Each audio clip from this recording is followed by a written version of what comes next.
the other one? Shit. Oh yeah, the fact that Walt Disney was a supporter of the Nazis Oh and yeah, made yeah. a Well, I bunch mean, of that's all well known, though. I Oh, mean, that's all. everyone yeah. knows. Yeah, because Walt They Disney still was did try to cover it heavily, up. Yeah. heavily racist. So they Yeah. but when Disney was moving away from that and was trying not to be racist, they actually produced better movies that were more diverse. Now Yeah. they're almost actively being like, we need to be diverse. They are producing movies that are shit, but with a different race in it, so that it's like, oh, it's shit because they race swapped. No, it's shit because Disney just Not made trying. the whole movie about it being like pushing an agenda rather than making it natural. Like Emperor's New Groove, like you have The group is peak. it's peak movie. Fucking love that movie. You Mhm. have Princess and the Frog, brilliant movie, and they took a spin off of Aladdin. Fairy Tale and they put Wait, hold on. really black. Wait, person in it, and hold they did on. a good job. Wait, hold on. You cannot say Princess and the Frog is a good movie. that Oh, What? that movie it's a good. is the biggest shame and stick and offense to fucking black culture in America to ever. No, actually, bro, do you? She I've is the had a lot of only. friends that have She's said the it. only No. black princess. She's the only black princess. Well, for the longest time, and for 95% of the movie, she doesn't even get to be black. She's a frog. that's a fair fucking point. But The I think they fact that brought she- in a lot of cultural things that come from being black, and they thing really is- put on a point on her being treated differently because she's black. I think they did actually do a lot of very good things to that movie. I get your point, but I think there's also a lot of very good points to that movie. And then you also have like the villain who has ridiculously fat lips, and he's a stereotype of evil voodoo culture, which is not representative of real voodoo culture or mythology to here in like the southern parts of America. The song slaps Orphan- though.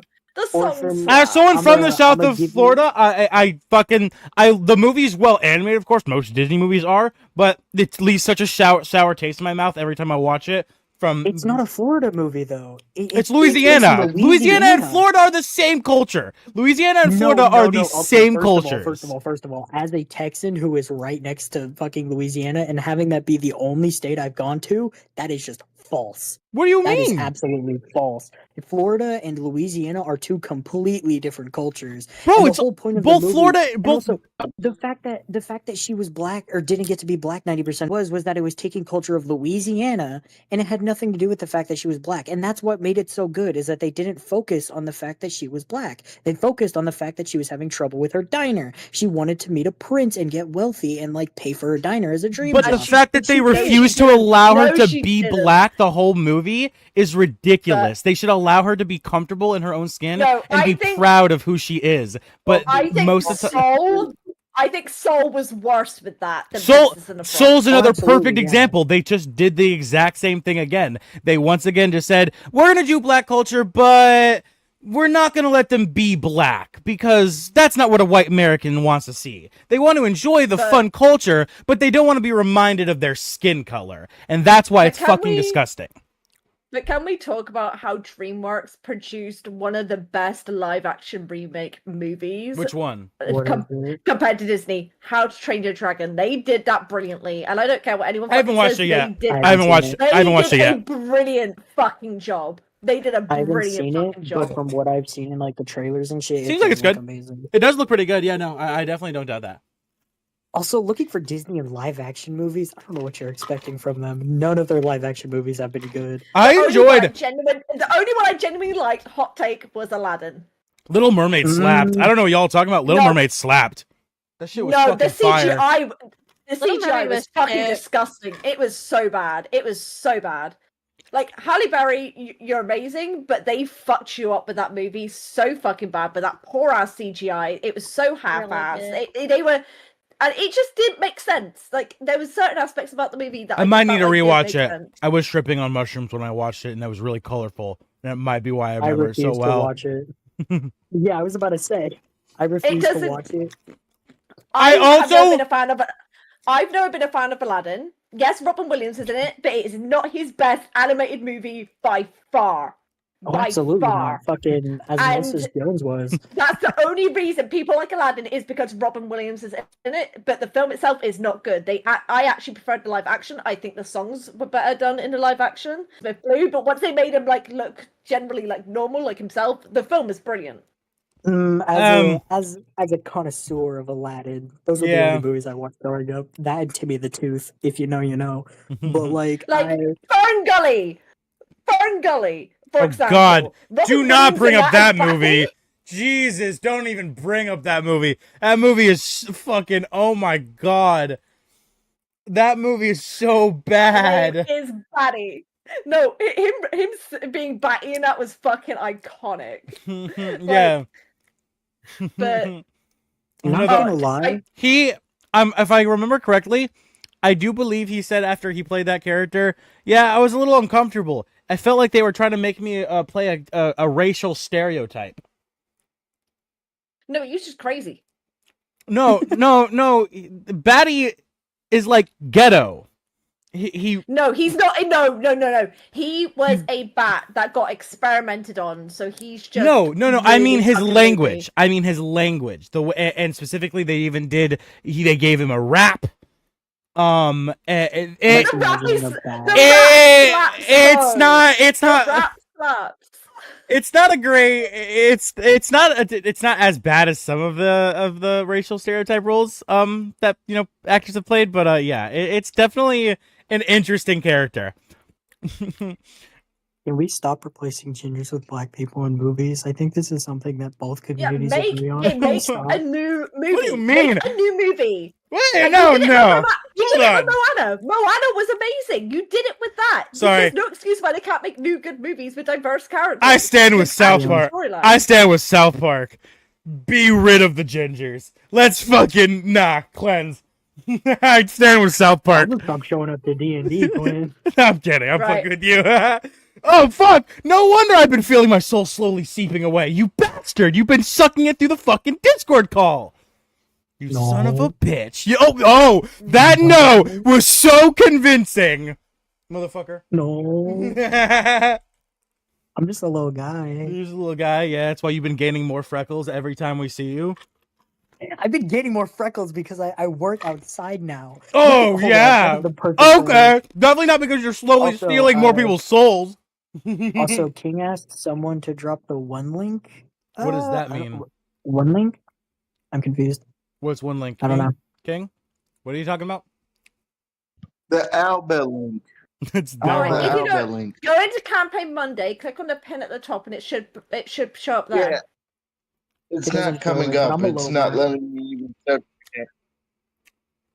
There we go. That should be it. Yeah, the yellow light doesn't show Thank it, you. however. I just got a little burnt today. My arm is like lobster red now. Right. Huh. Shall we start getting session rolling? Because we're waiting. We're waiting for someone to show up. we're We're Who not is all it? here. Who do you think? Dragon. I say we start with Al because, like, Yeah, at this point. I don't know. Yeah, no, I don't know. He said he was gonna be a little late. Yeah. I don't know either. We started session later as well, just for him. And he got off By at the 5. way- Yeah, I specifically pushed it to 6:30 so he could be here on time. Yeah. Yeah. Because he was Wait, supposed to be what? home. He got off at 5, he Doesn't- said. Doesn't he Yeah, live in California? Was that? My I think. I could be wrong. I think he lives in a different. I think he lives in a different state, and I think he's like 2 hours behind me. I could be wrong about that though. There's Hibiki. But yeah, I was purely late because I lost track of time with Mord, and my PC was taking a while to turn on. So. Alright. He'll be here in 5 minutes, so we're gonna wait. Yeah, I think. I don't remember. Yeah. I'm gonna use this opportunity to say now, like, everyone, obviously we do get a level up. If you want to like double check everything, make sure you're happy with the level up you did last week. Before we continue on with session today. I'm a multi-class. All right, I gotta level up Brood.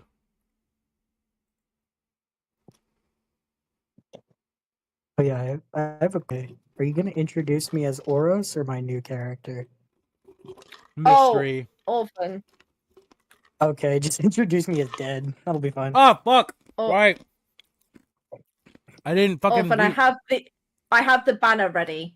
Oh, you made one for him? Oh yeah. Uh-huh. Yeah, you can just send it. Oh, fuck yeah, send it to me.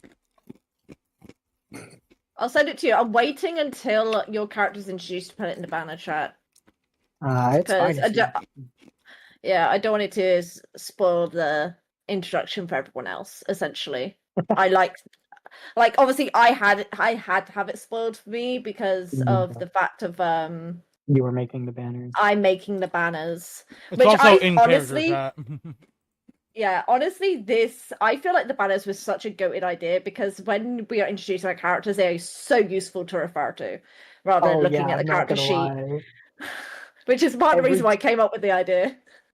Every time we've done an introduction, I've forgotten certain things. Like, wait a minute, what's my background? Wait a minute, what's my subclass? I'll go to the chat and I'll scroll up to see Oros. I'm like, okay, there it is. I just hope my audio comes through clear enough. Oh, we can hear you now. I think Yeah, it you fixed sound good. itself. Yeah. Good.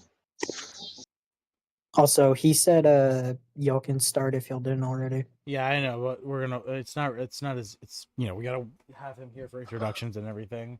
A lot of time when players say that they forget that with stream and everything, it's not so simple as they want. Yeah, you got a point.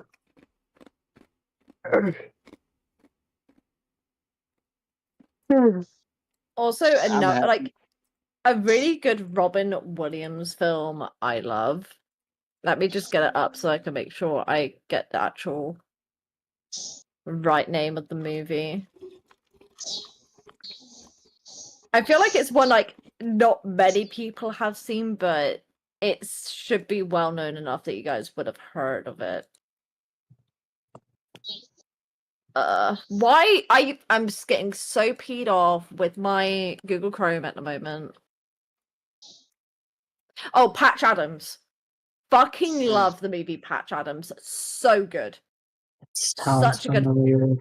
It's he's just like some, what is it, like med student, and he ends up using comedy to help these cancer kids and everything, and they're just the whole story. Yeah, it is such a good movie.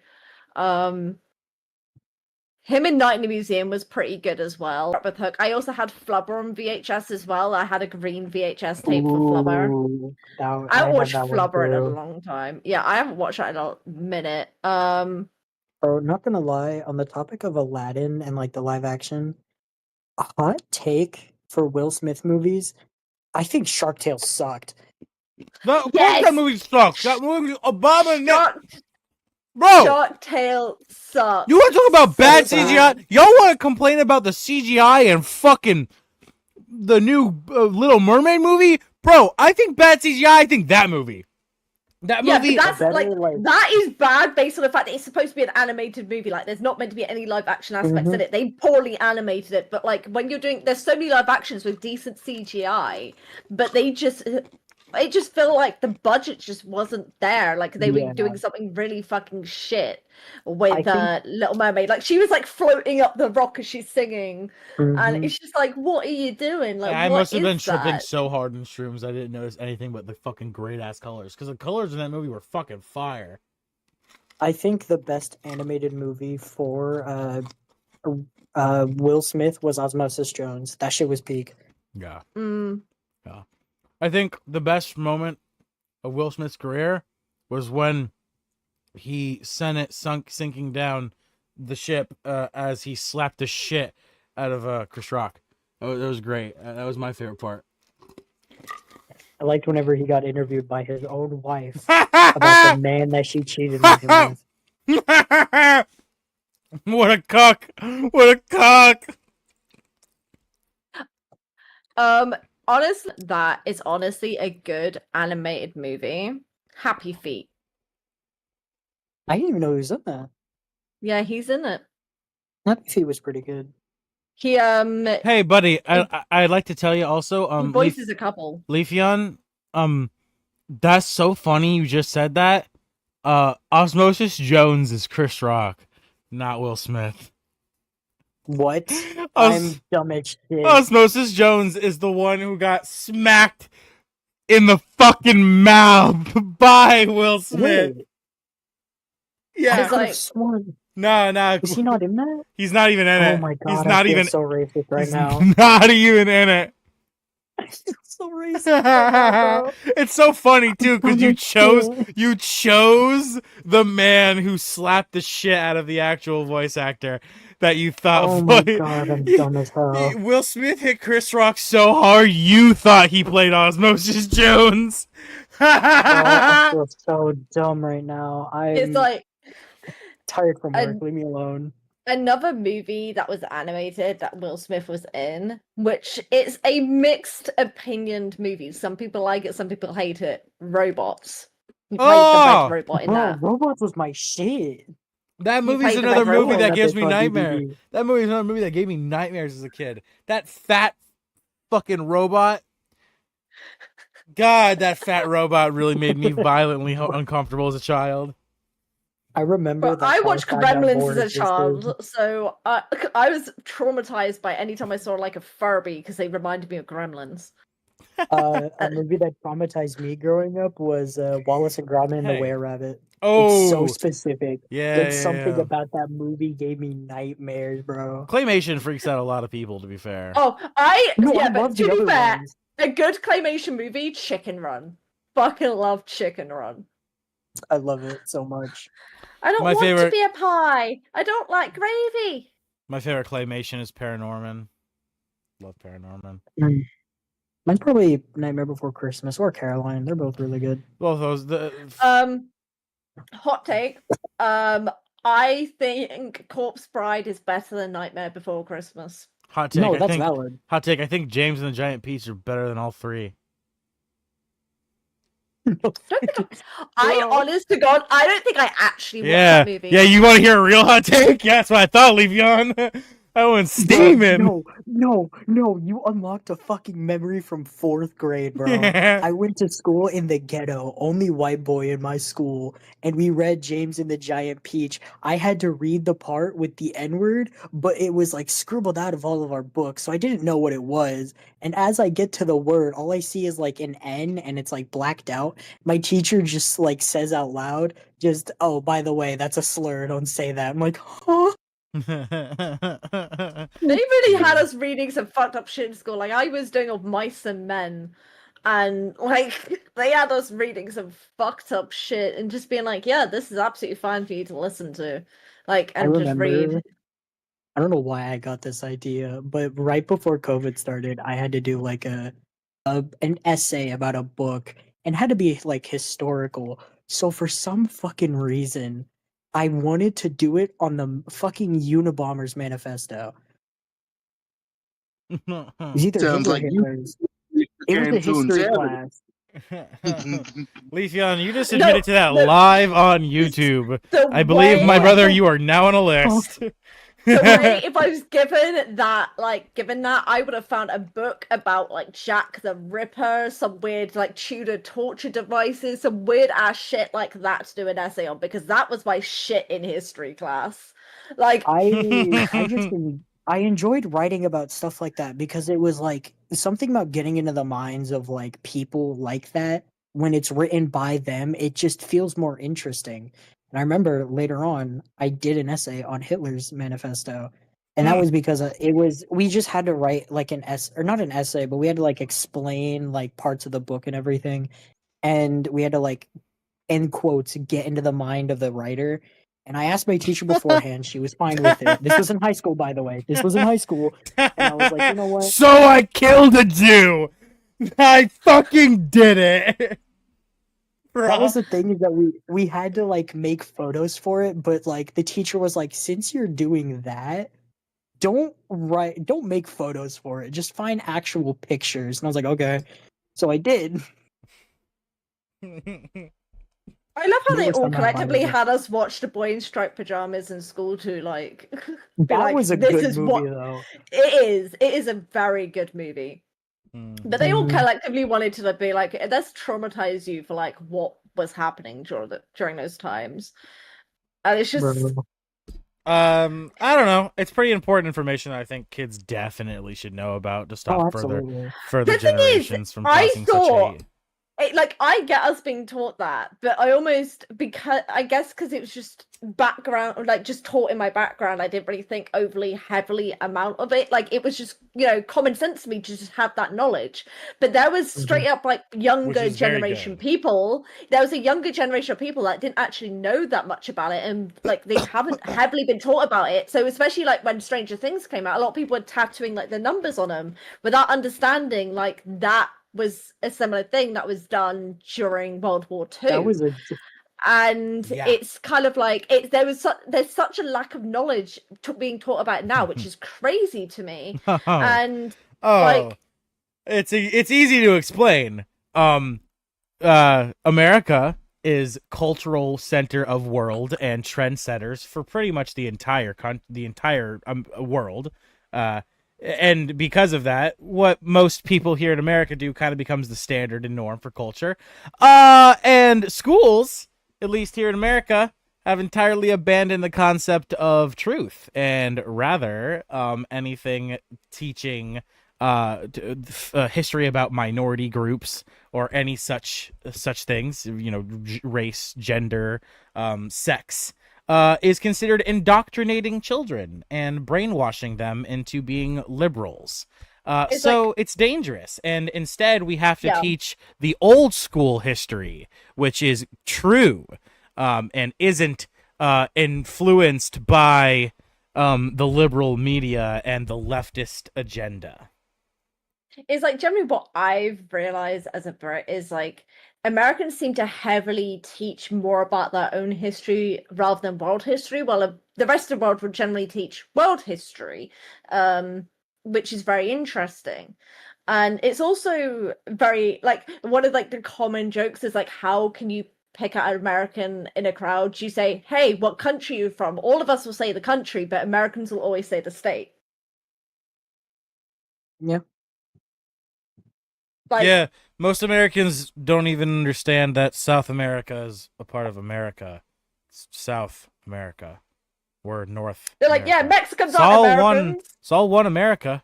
So it's all America. North Yeah, America, South And it, America. It's all America. It's just it North makes me laugh. America is It just it's makes a me laugh. con- I don't want like any like Mexicans here. Like we are an American country. It's like you do realize Mexico is part of of America. Yeah. America. Yeah. It's just Leafeon, what not did you part of say? the United States. Yeah, Leafeon, what did you say? Okay, so this is a stupid way that I learned it in geography class, and I love my teacher for this. Isn't North America the cum trio? It's Canada, America, or United States, and then fucking Mexico. Parts of Mexico, not all of Mexico. Yeah, Parts of Mexico. Yeah. Yeah. It's uh, yeah. And then the South cum America trio. is pretty much every other Latin American country in the world. Yep. Okay. Hibiki, are you ready? Have you got Owlbear and everything loaded up? We're good to start. Okay. Yeah, we should look at starting. All We are right. an hour past our usual start time. Yep. Let me just let Dusk know that we're starting. Wacky intro, by the way. Hi, guys. We're just having our rambles. I mean, it's not quite like that one session we had in Alpha's campaign, is it? Where we had a whole TED talk, like in the middle of a campaign. Yeah. Oh my lord. Yeah, Straight that's up. usually happens before we start our sessions, at least with Orphan here, Yeah. as you all Mhm. see. All right. Time to get started, everybody.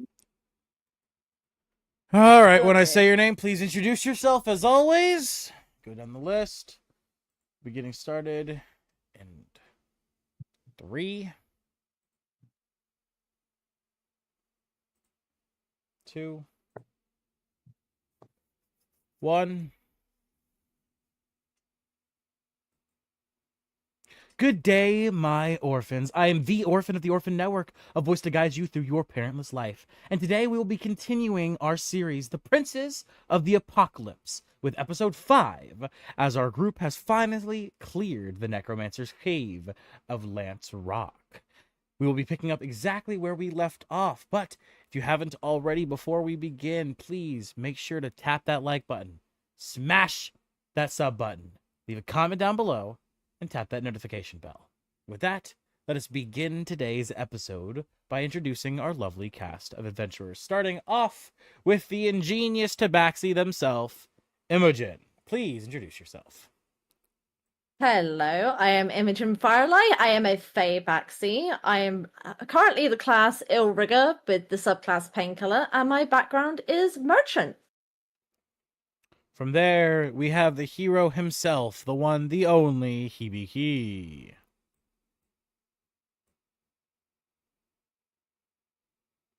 Hibiki.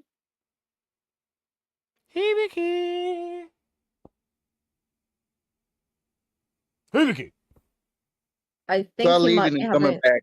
Might be Yeah. having audio issues. Okay, we'll go back to him. Yep. Continuing, we'll get back to Hibiki. Continuing from there, we have the killer himself, the one, the only King.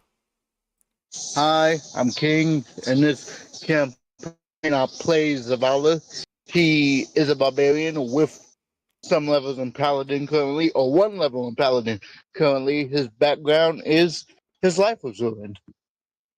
From there, we have a man who is not currently on the board as a character, but will be having a new character introduced later in today's session, the legendary Leafeon. Hello, I'm dead. Indeed you are. His old character was Oros, a Drake Warden Kitsune. From there, we have the last and the most zealous of all of our teammates, of all of our adventurers, the one, the only, Zephyr. Hi guys, I'm Zephyr. I'm a Kalistar. I am doing multi-class Warlock Sorcerer. My subclass is the Undying, and I have a background of Smuggler. Thanks for coming in. And of course, there's also the DM NPC played by none other than me, the Orphan, who is our bearded dragonborn by the name of Brood Brawn, who is a cleric of the Forge, multi-classed with Bard of Creation. However, currently he has no actual subclasses in either of his classes because they're too low leveled. All right. With that, let us begin today's. So right, Hibiki, you back? You there? Hear me? Oh, there it goes. I was talking the entire time. Yeah, now we can hear you. Hibiki, the hero, introduce yourself. Hibiki, I am the half demon, half dragonborn, going as a Echo Knight hybrid with a gunslinger, and my background is lawless, which is custom. Perfect. Thank you so much. With that, we begin today's session exactly where we left off with the last session. Zephyr, the Necromancer, has just been felled by none other than yourself. As you absorb Vecna's magic, becoming stronger, and the cave falls silent. What do you all do? Well, Zavala's going to float over to the body of Necromancer. There's still a body, yes. It is now just ash. Is his equipment ash? Yes. Everything he was wearing no? was drained of its magic into Zephyr. Oh well, we have no proof of defeating this Necromancer.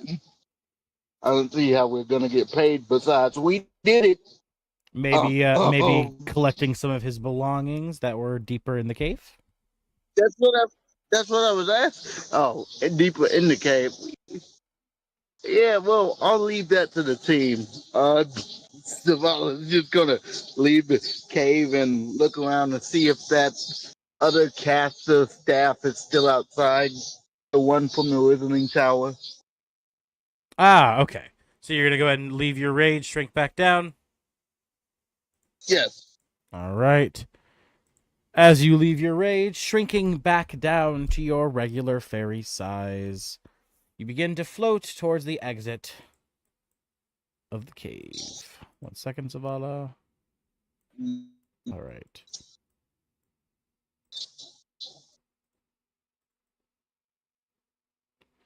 As you make your way through the cave, Zavala, you fly through the cracks and crevices, making your way through the tunnel. Coming to the intersecting crossing point, you come face to face with Hibiki, who was making his way back after you saw him fall through a dimensional door. Hello, young ones. We took care of it. He says without stopping. Where I was, where I've been, or where I'm going. But that fall lasted forever. I've been falling You'll be for okay. 30 minutes. Yes, that's what I thought of. That's what I thought. Zavala just looks at him and goes, well, you gotta be quicker than that next time. Excuse me? Yeah, hush you. As Zavala zips past you, Hibiki, flying towards the exit. He continues. Oh, go ahead, Zafir. Sorry, I was just gonna say, while he does that, can I go over and check on Imogen and Brood? Without a doubt. My god, someone actually thought of the two unconscious teammates. As you Yeah, make you'll your be way okay. all the way to the exit, Zavala, you begin to investigate around, trying to find if anything of the wizards was left. Please roll me investigation. While Zafir, you begin to approach the unconscious Imogen. Correct? Would it Yes. not be perception since it wasn't necessarily hidden? Perception, investigation, either way. Okay. Zafir, as you approach Imogen's unconscious body, you can hear her weakened breaths, her gasps, the winces of pain in her unconscious state. As you bend down to get closer, you suddenly hear from behind the half wall and the clanging of metal. As someone sits up quickly, you hear Brood's voice. Jesus! How long was I out for? Quickly clambering up as he walks around the half wall and he sees you crouching next to the unconscious Imogen. Oh, God! Just clang, clang, clang, clang, clang, clang, clang. What? Zafir, what happened? Well, shit! How long was I out? Well, you were out for a good long while. I killed that bitch of a brother, if you could even call him that. And, Cat here passed out, unfortunately. I feel like I missed a lot more than I thought I would with a quick little nap. Shit, It okay. was more than a nap you had. He looks down to his feet, kind of touching his toes together. Well, shit. I see you and her still have a bit of my magic lingering around you. If you don't mind, I might be able to assist you with this. Assist away? All right. Well, begin to administer some medical care while I do my thing as he begins to tune his guitar. Bing, bing, bing, bing, bing, bing, bing, bing, bing, bing, bing, bing, bing. Oh, there we go. We've like getting each string in gear. Go ahead and roll me a medicine check at advantage. Medicine at Oh, advantage? Yeah. So, let's see. quick question. 20. Sorry to interrupt. We have body 3 insulation, yes? Is that a body inject? That is yes. an 18. All right. Okay, and it's a D6. Yes, D6. 18. All All right, right. let me add that. As you begin to assist Imogen with her wounds and her injuries, you begin to feel magic enter your body as Brood plays the guitar softly, strumming the strings as, oh shit. Right. Perfect timing. Oh shit. You hear the soft sounds of music. fill Right on cue. the cave. You feel magic enter your fingertips, almost as if a healing touch is imbued into you. Imogen, or not Imogen, Zephyr, please roll me 2d6. 2d6.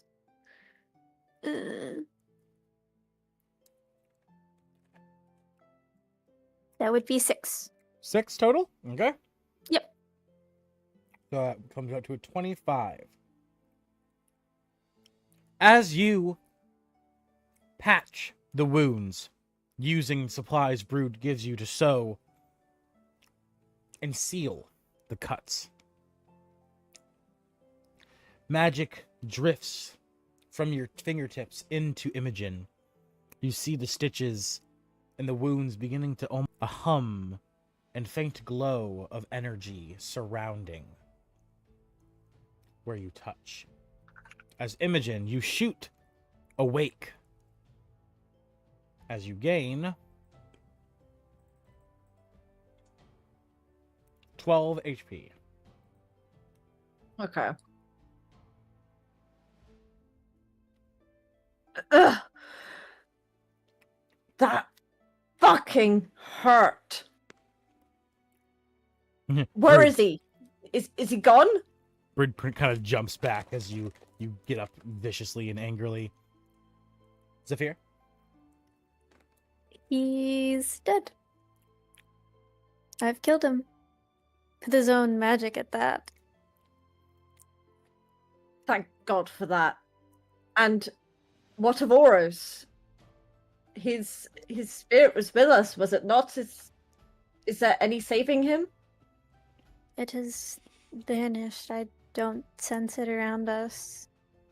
Yeah, now that you pay attention, looking Damn it. around, you look to find the little fox who was almost guiding you not too long ago, but now, as you try to find the little furry friend, he's nowhere to be seen.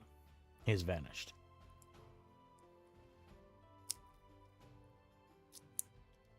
Imogen's going to turn around and she's gonna hit her fist on its side on the wall. So she's not punching it, she's just banging her fist on it. Damn it! The last thing I wanted to do is lose anyone through this. I have dealt with so much loss. And we cannot lose another. We need to be more prepared next time. I mean, I don't see why you care so much.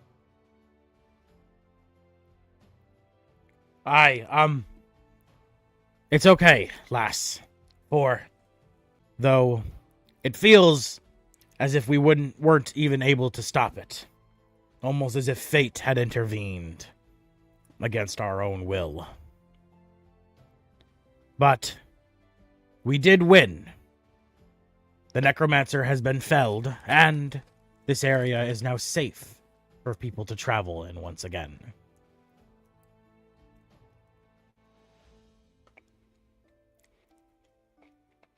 All I know is if difficult or as treacherous as that one, we need to get more gear. We need to be stronger next time so we don't lose anyone. Because as though I don't really know any of you, I don't really care for much of you. That doesn't mean I want you dead.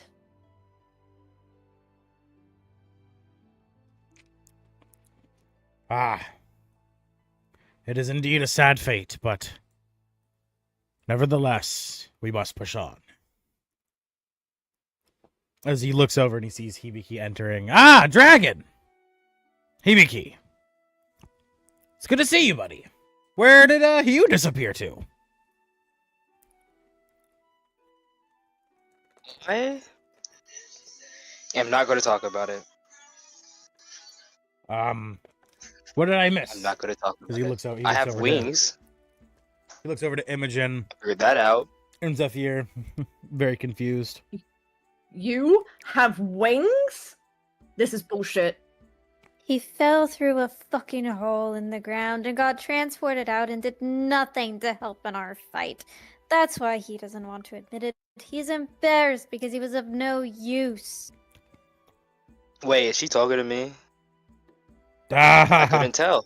It's okay. Everyone's fine. The fight's finished. We won. We are the victors. Let's go home and treat ourselves to some fine feast. As Brood Where's the begins child at? there's a shamble between the two of you. Dead. No thanks to you. Oh. Am I being blamed for everything at this point? Yeah. Wasn't he there love when it. Oros died? Yeah, I thought he got stabbed. yeah. I still seen him, but I know his spirit. That's what the thing was. You don't know. You didn't know that he was a spirit. Okay. Yeah, he knows his spirit. Son, I do believe we both watched him die and then saw his spirit come back to life afterwards and try to almost guide us. That was his spirit? I don't even ghost. He looks at your sword. A literal talking sword. He looks at your sword. He looks up to you. He looks back to your sword. Okay. I'm gonna like walk over and just kind of like pat him on the shoulder and just be like, whatever you say, buddy, and walk away.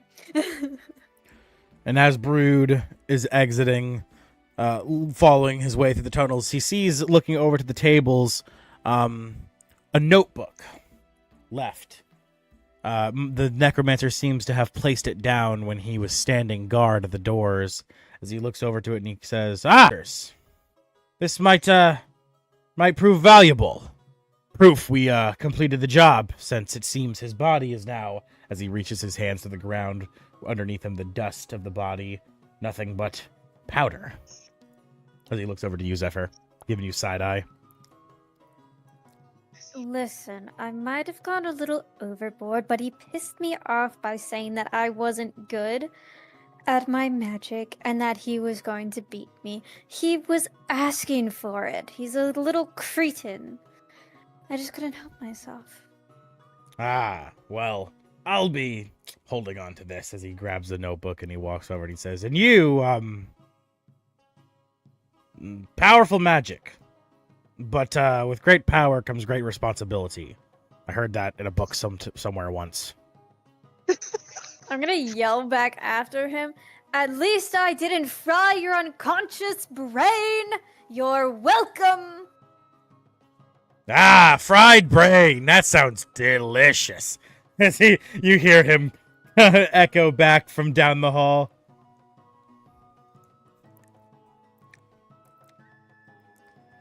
As everyone makes their way... What, Hibiki, what are you doing? It's up. No, I was gonna just say, you guys have a lot of things I need to work out. Oh, Orphan, did you check your DMs? Yeah, some of our vision isn't like the dark vision that we had before. Well, Zeph's is. Mine should be at 60 feet, and it's just not. Oh, mine's perfect. I have to fix the fucking light on the tokens every time I place them. Okay, there we go. Regardless, you all make your way, venturing through the tunnels, and as you all are exiting, we cut back to Zavala, who was busy doing some things at the entrance before you all arrived. Zavala, you flew over to look for the wizard's staff. What did you roll on perception? 15. Okay. As you are looking around, Zavala, look to where the body was before turning into a zombie and then being put down. And while you find the old clothes, the rags that the man was wearing that had turned brown from their white original color, you find, instead of the staff, a trail. A serpentine, slithering pattern venturing into the wild from where the staff once laid.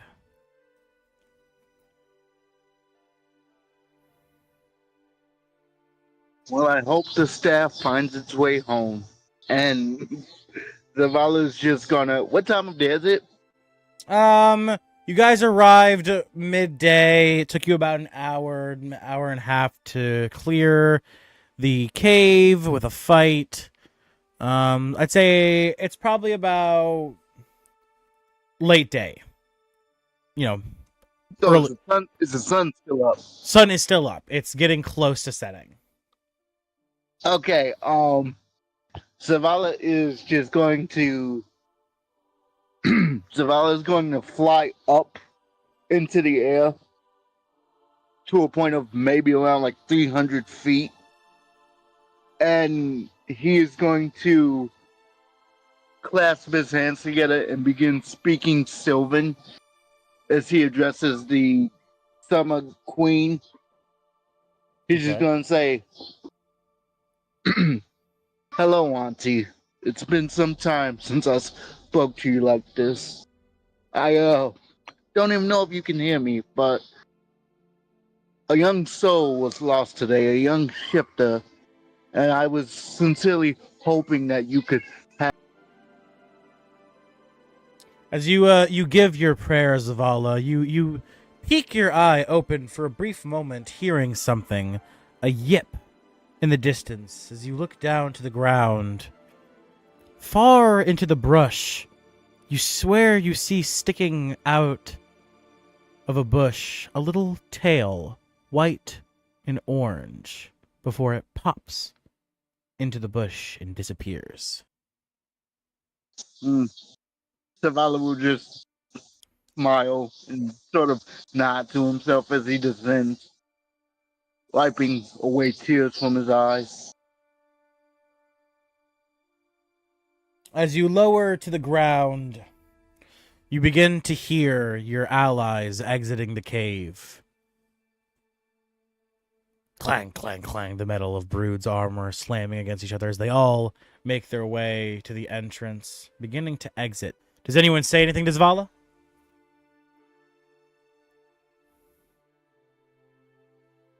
No.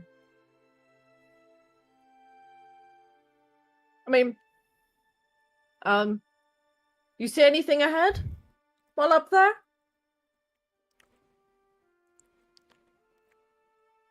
Yes. Yes, I did. Well, are you just going to say yes, or are you going to explain? Do you want me to explain? You should ask me what I saw. Well, what did you see? I didn't realize I had to baby it out for you. The path home. Wonderful. I would just go Yeah. with the plan or go back the way we came, but you know. Yes, well, we could also do that. It makes me no difference. It's good to see you up and about, by the way. You got hit pretty hard. Yeah, I did notice when I got awoken that you were nowhere to be seen. Yes, I figured someone else would take care of you. And look, I was right. Mm-hmm. You're lucky we're in this together, and I didn't wish to leave the cat for dead. Otherwise, she probably would have been dead. So you're welcome, tiny fairy. Why are you thanking me? You saved her life, not mine. It is appreciated. Clang, clang, clang. Yeah, yeah, you're all a real hoot. I need fucking alcohol. As Brood exits the cave.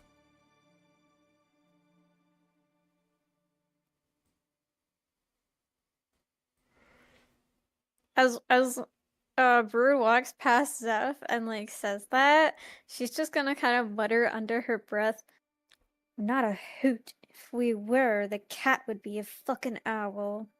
And she's just gonna continue on.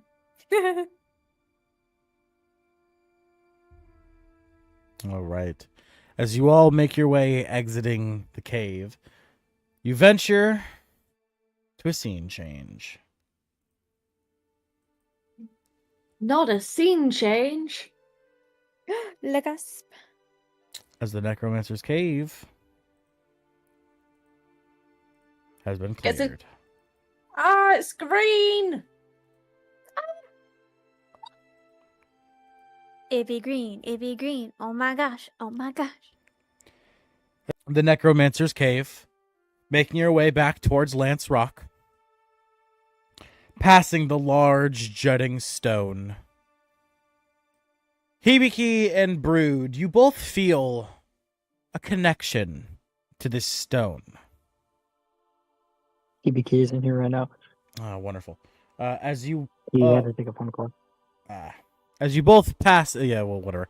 As you both pass it, you feel a hum connecting you to it. You can investigate later. My DM NPC is not gonna fucking check it when he's not here. So, as you all continue to make your way, it takes about, say, 3-4 hours to return to Red Larch. By the time you have arrived, the sun has begun to set. Entering into Red Larch, do you all head straight for the MR.s Guild, or do you all search around town?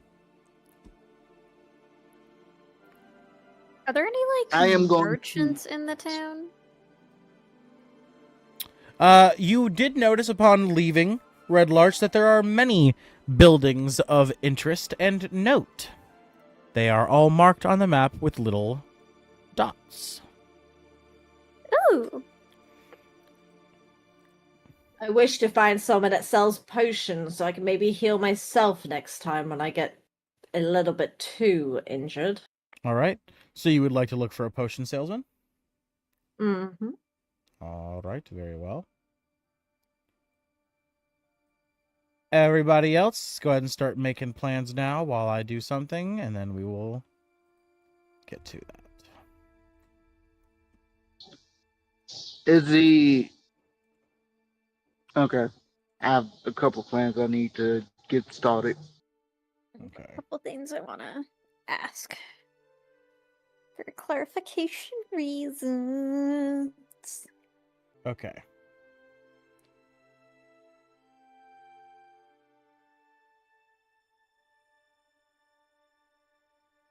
All right, starting with Xenia, please roll me a perception or investigation check. Okay.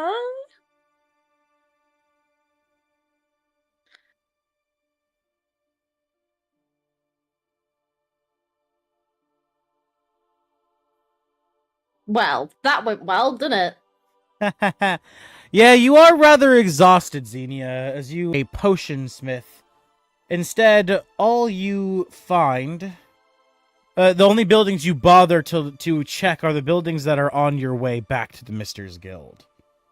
So, the only places you really discover are, one second.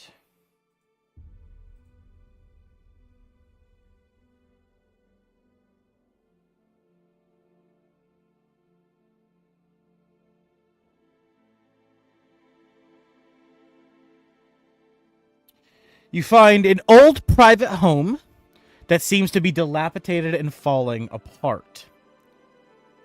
Inside, you can see an old man through the holes in the walls, and he appears to be a commoner. Maybe even a merchant. However, looking inside, you don't see any potions, so you're sure he doesn't sell. Would you Okay. like to make another check, or would you like to return to the MR.s Guild? I'll make one more check. Go ahead. Better, 18. 18, okay.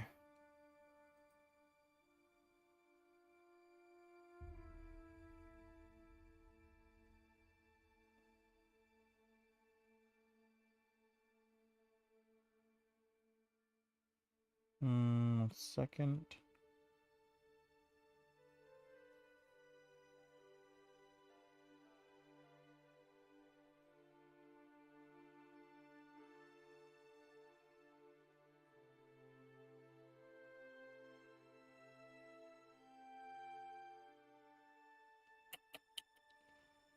One second, sorry.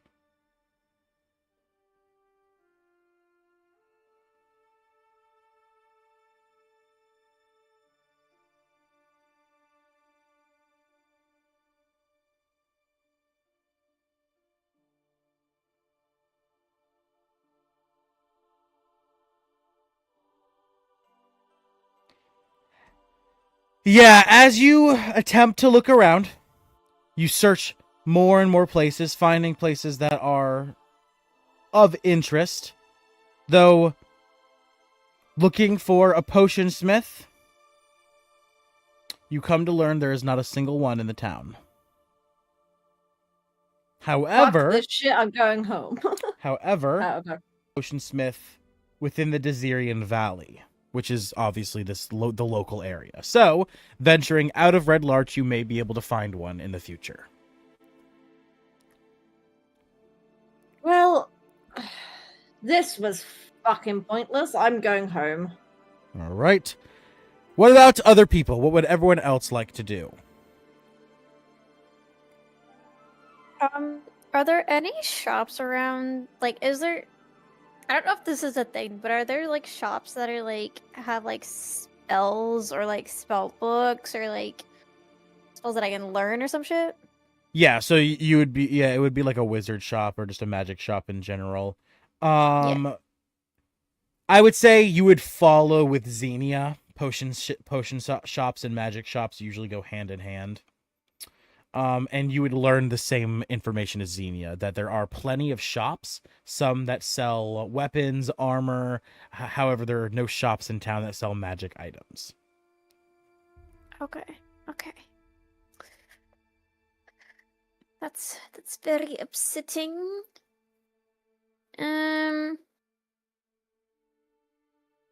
Other than that, I don't really want to go weapon shopping for right now, so Okay. Do you want to just make a random chance roll? See if like there's a building that catches your character's eyes and hear the description of it. See if you're interested, or do you want to just head straight to the MR.s Guild? we can do the random All right. building thing. 2. 2. Okay. All right. Let me see where that building is. 1 second. 2. Okay. While you are looking around with Xenia, a building catches your eye. You break off from her to investigate it further. I move your character over towards where the building is. It is building number 2 on the map. A building labeled with a sign written in common, the Swinging Sword. 1 door north of a shrine stands the Swinging Sword. It's a inn with 3 stories made of stone structure. It is crowned by a steep slate roof that bristles with many chimneys. A signboard juts over the door, hand carved with it has a 10-foot carved wooden scimitar emblazoned with the inn's name in red paint on both sides. And an inn yard with stables and outbuildings lie behind the building. You can tell, compared to the MR.s Guild, the Swinging Sword is almost luxurious. Looking to the rest of the buildings, you also notice it seems to be rather well kept. You could assume that the prime of the Red Larch's residents reside here.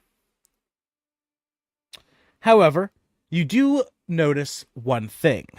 One side of the building, the side that appears to be the kitchen, as you can see through the windows, people working on food, seems to have suffered fire damage.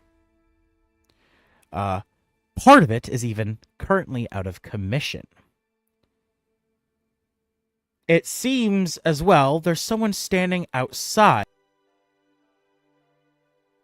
They seem to be talking to themselves, ranting and raving.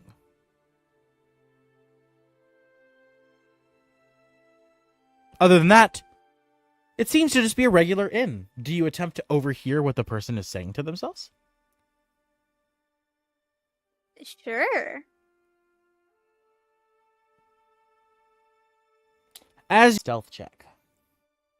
Stealth, let me see my +1 d20 +1 9. Oh. All right. Well, she rolled terrible with her perception, so she doesn't notice you. As you sneak closer, clinging to the sides of the walls of the building, listen about fear. I'm sure whoever is doing those evil deeds by Lance Rock must be the one causing these fires. Who else would attempt to burn down my beautiful restaurant and my lovely inn? I don't understand. When will that problem be handled? The Mr.s Guild said they're handling it, but still, nothing. More and more rumors of zombies and necromancer magic. God, if only someone would solve this problem, I would give them the best room in the inn, free of charge for life.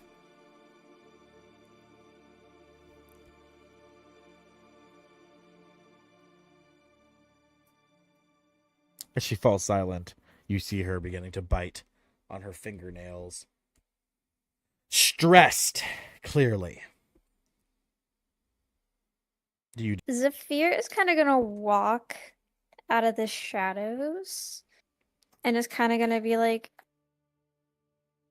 I'm sorry to intrude, but you said there have been fires sprouting around the town? I don't mean to eavesdrop. I was on my way back home, but... Oh! She jumps as you startle her. Oh, God! You scared the Tarrasque out of me! Jesus! Yes, as you can see as she points over to a part of her building that has been burnt down, someone has been causing fires. I believe it to be the same person causing a ruckus nearby at Lance Rock, but I am not entirely sure. I've requested the Mr.s Guild investigate, and they claimed they were handling Lance Rock, but it's been ages since they've said that. I don't know if the problem's ever going to be handled.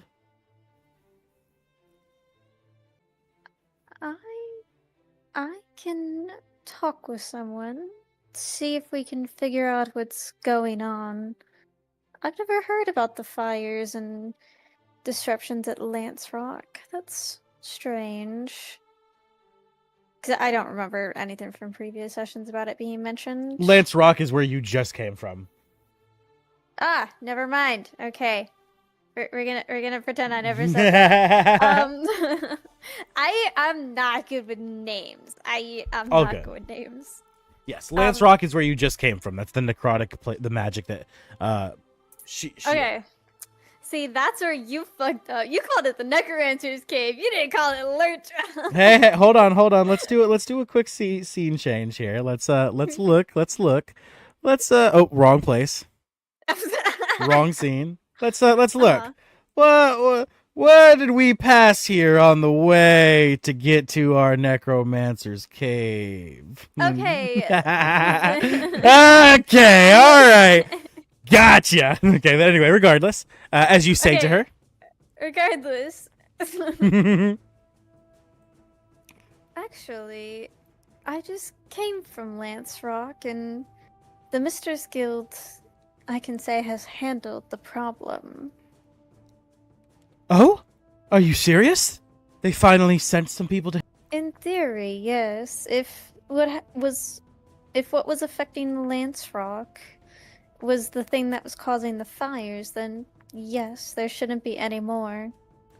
While you were there, you must have seen pyrotechnic supplies, right? Stuff to start fires? It's happening so frequently that they must have a stockhold of supplies to be doing this. Whoever was held up in that cave, whoever was held up at Lance Rock must have... I don't remember. No, you did not. Okay. Unfortunately, we didn't, but we faced off with a necromancer who's no longer with us. That problem has been dealt with, but we didn't find anything specifically relating to fire. Oh, no. I was so sure fire starting. They were so close in coincidence in time. Damn. If these fires keep happening, I'm sure to go out of business. would you like some help in repairing your inn? I'm sure me and my group would be willing to help with repairs. Ah, no, you need not worry. My son and husband already have plans to fix it, but if you are offering help, then there is something that's been troubling me. Go on.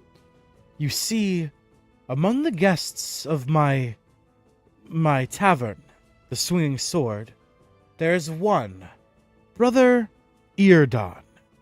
He is a male half-elf, and a follower of a god, though I can't remember who. I believe he's called him the God of the Dawn. He roams across the small towns of the north, serving as a messenger and a priest. He recently came from Bellard by the way of the West Bridge, and can confirm that the delegation of Mirabar was 10 days ago when he left.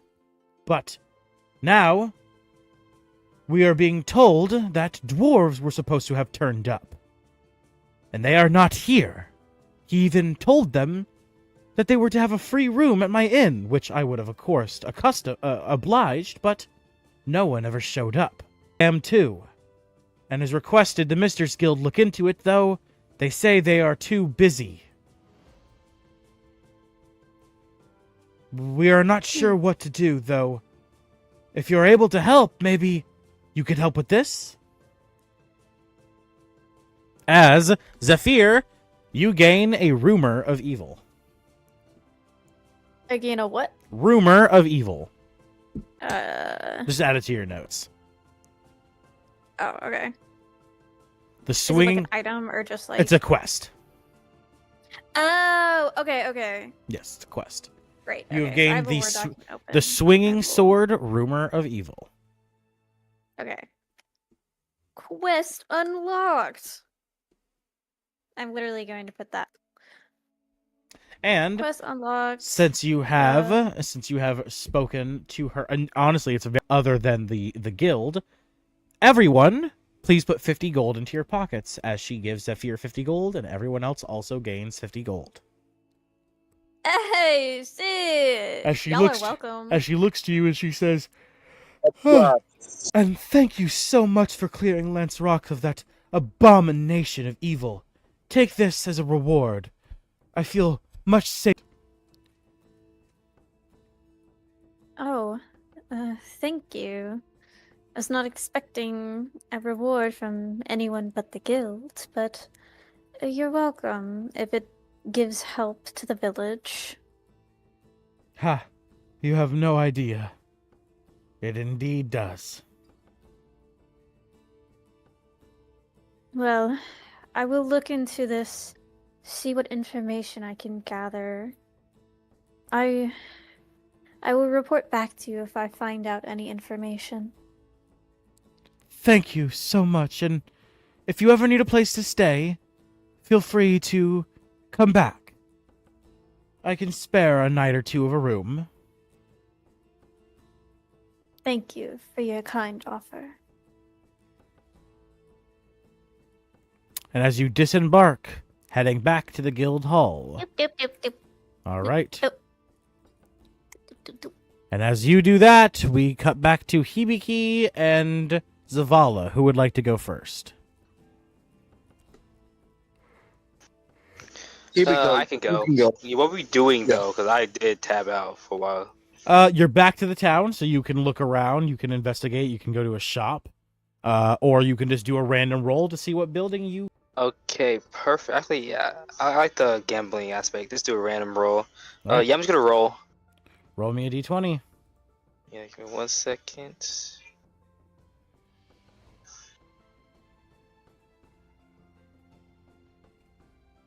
Oh, also, while he's rolling, I do have a question. Go ahead. Do you know how much a horse would cost? Just a minute. Yeah, just for future sessions and stuff. Got you. Okay, there it goes. All right. 16. 16.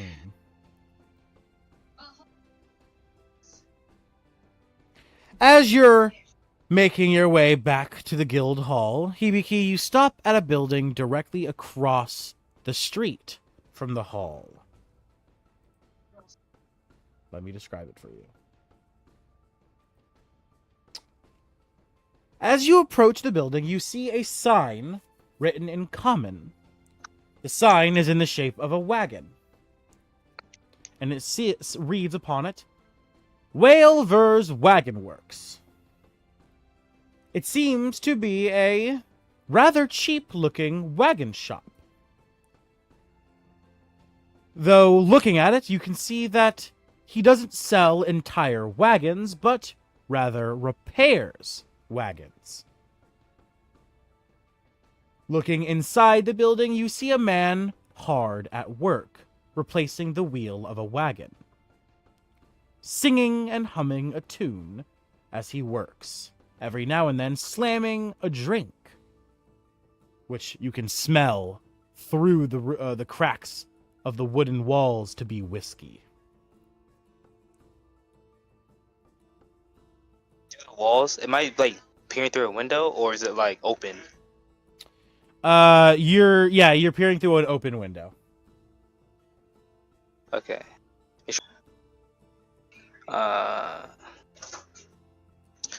First thing I do is I ask my sword exactly what they think. All right. As you look to your sword hums with a faint glow as you hear your sister's voice. That man, something about him. I don't like it, brother.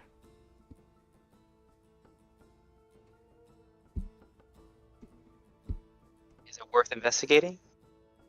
I don't know. He's strange. Something's weird, though I can't quite put my finger on it.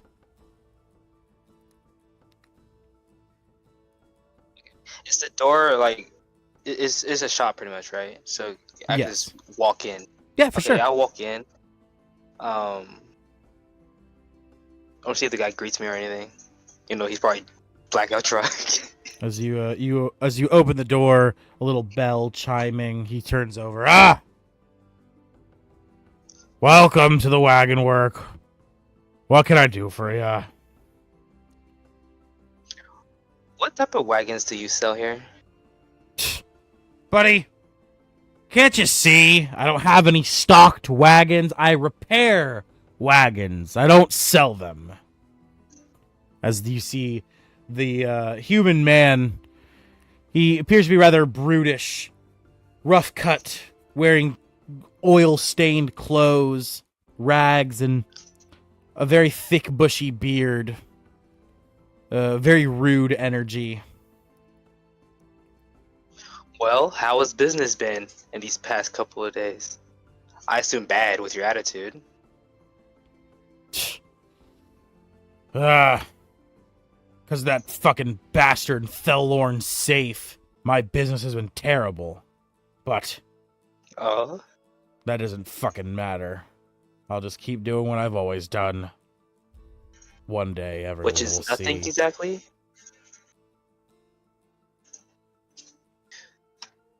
Why is this store such a problem to you?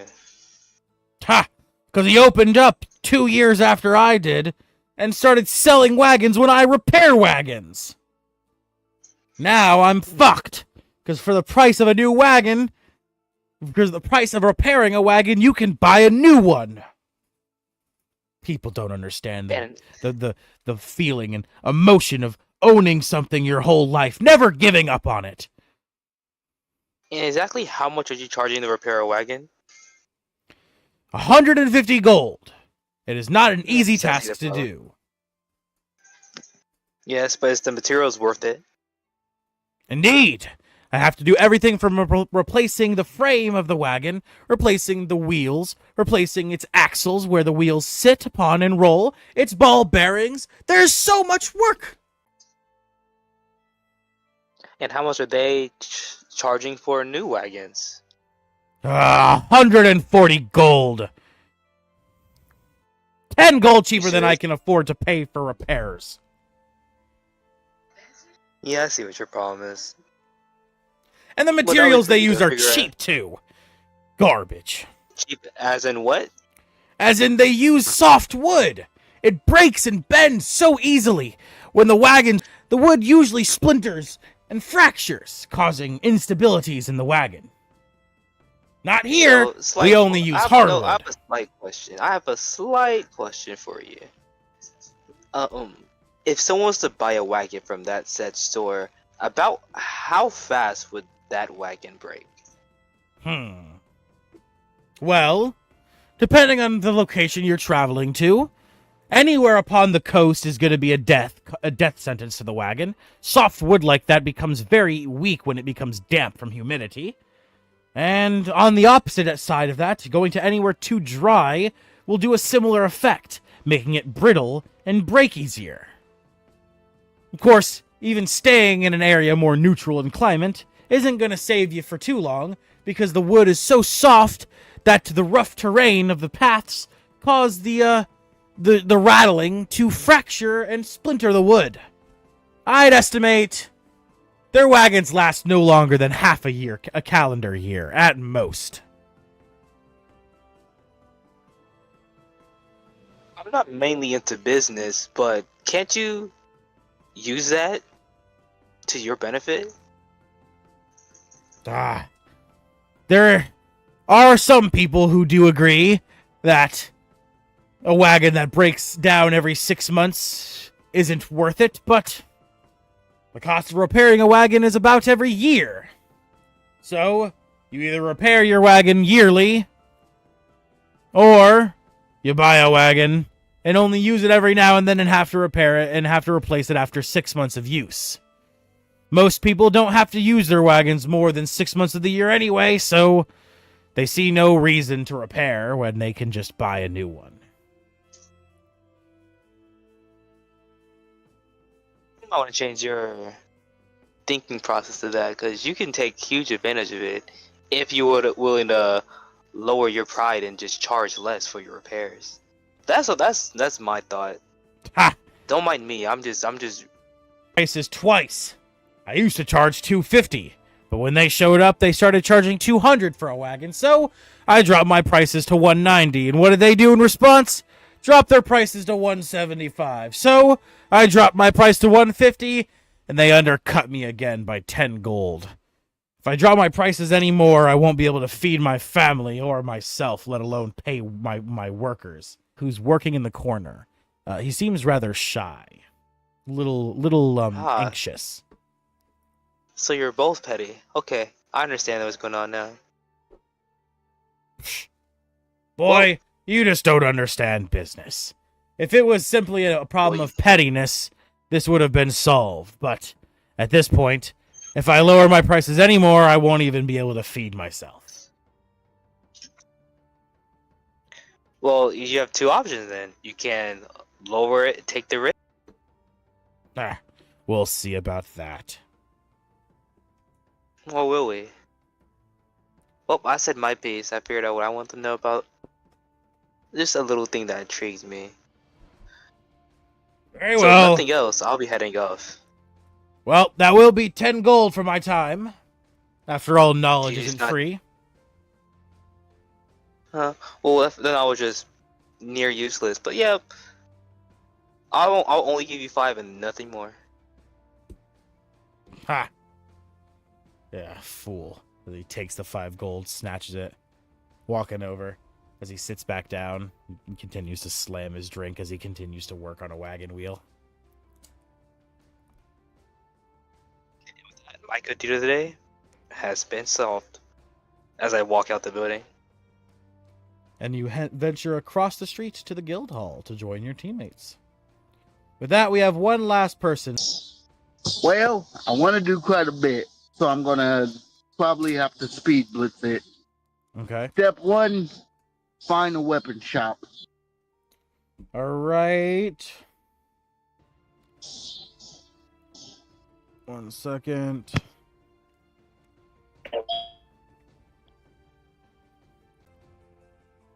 Okay, Do I get advantage for the bird's eye view? Sure. Alrighty.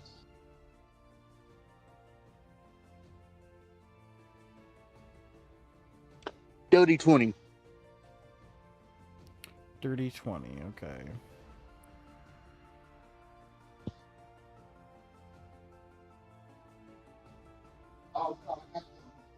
Yes.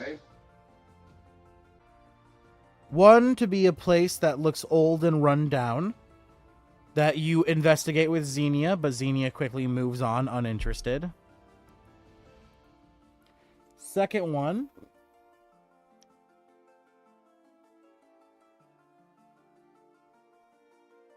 one second.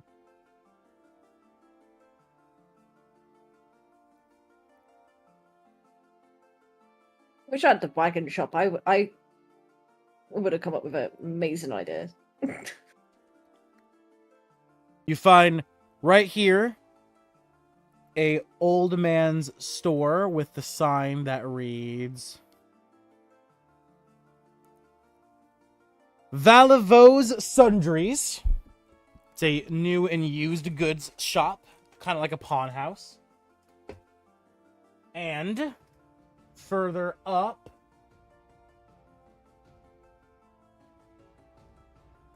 not too far from this building, you find a building that you right here. This one has a sign that is wooden. It's a wooden sign in the shape of a hammer and anvil that reads Ironhead Arms.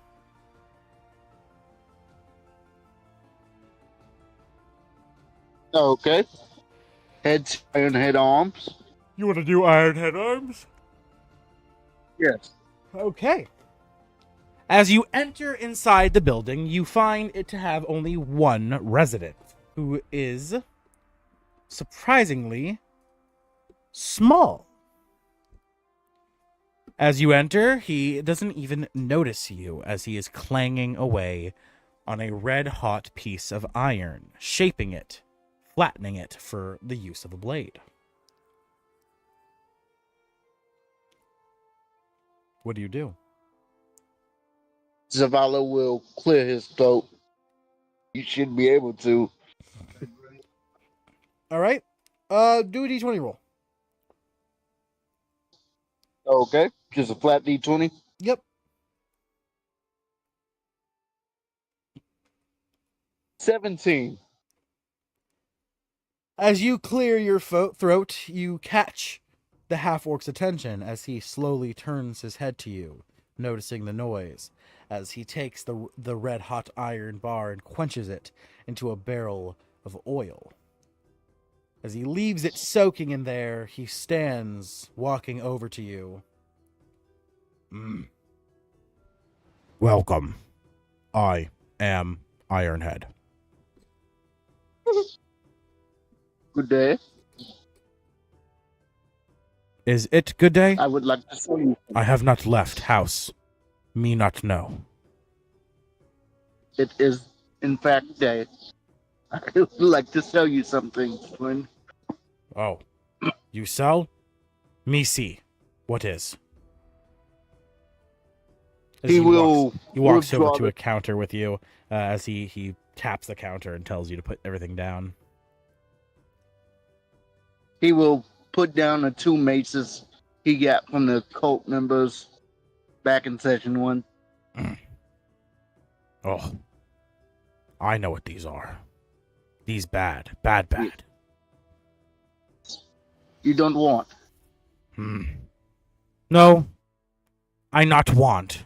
I not want. They are good material, but bad energy. Me no touch. I buy 10 gold apiece, but Well, I mean, I've been touching them this whole time. Sure. good. As he reaches under the counter, grabbing from a sack of gold, putting down 20 on the table. Okay. He takes the 20 gold and puts them into the fire form. All right. You walk over to his forge, setting it into his smeltery, as you see the maces begin to quickly turn a red hot color as they begin to slowly melt into the rest of the metal in the pot. As you make your way back over to Ironhead, what do you do? He's going to look at Ironhead and just say, "Where is the provision shop? Supplies." There are multiple. There is one at edge of town. Is market.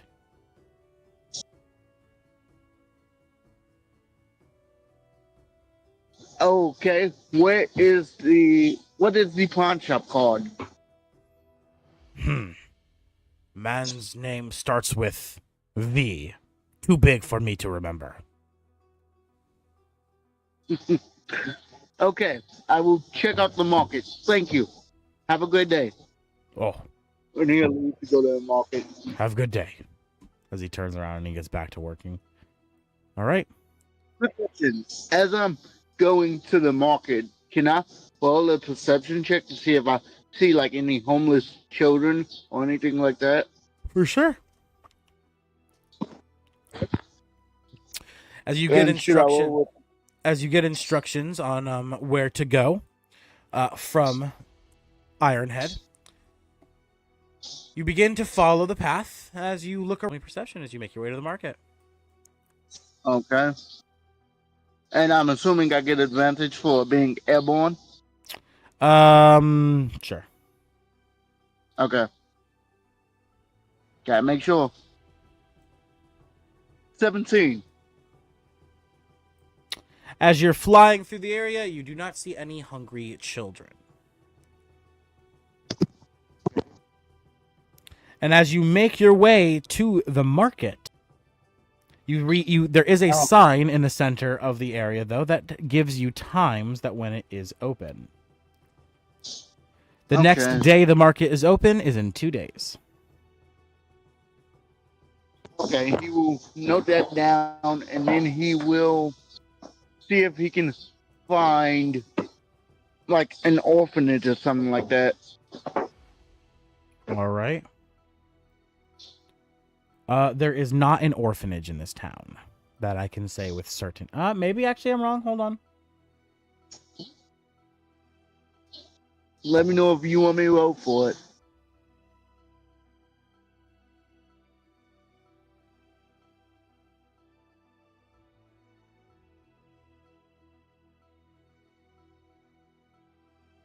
No. Yeah, there is not. All right. Last place before we head home, then. Is there a temple? There is a shrine. Shrine would indicate dedicated to one person. A shrine to, excuse me, a shrine to whom? 1 second.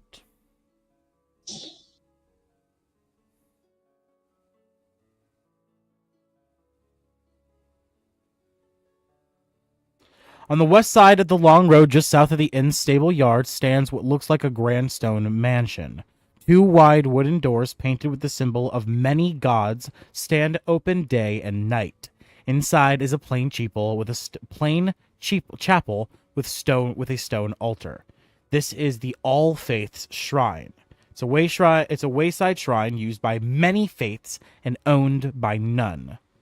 Many priests will use this, even coming from Waterdeep, to make prayers.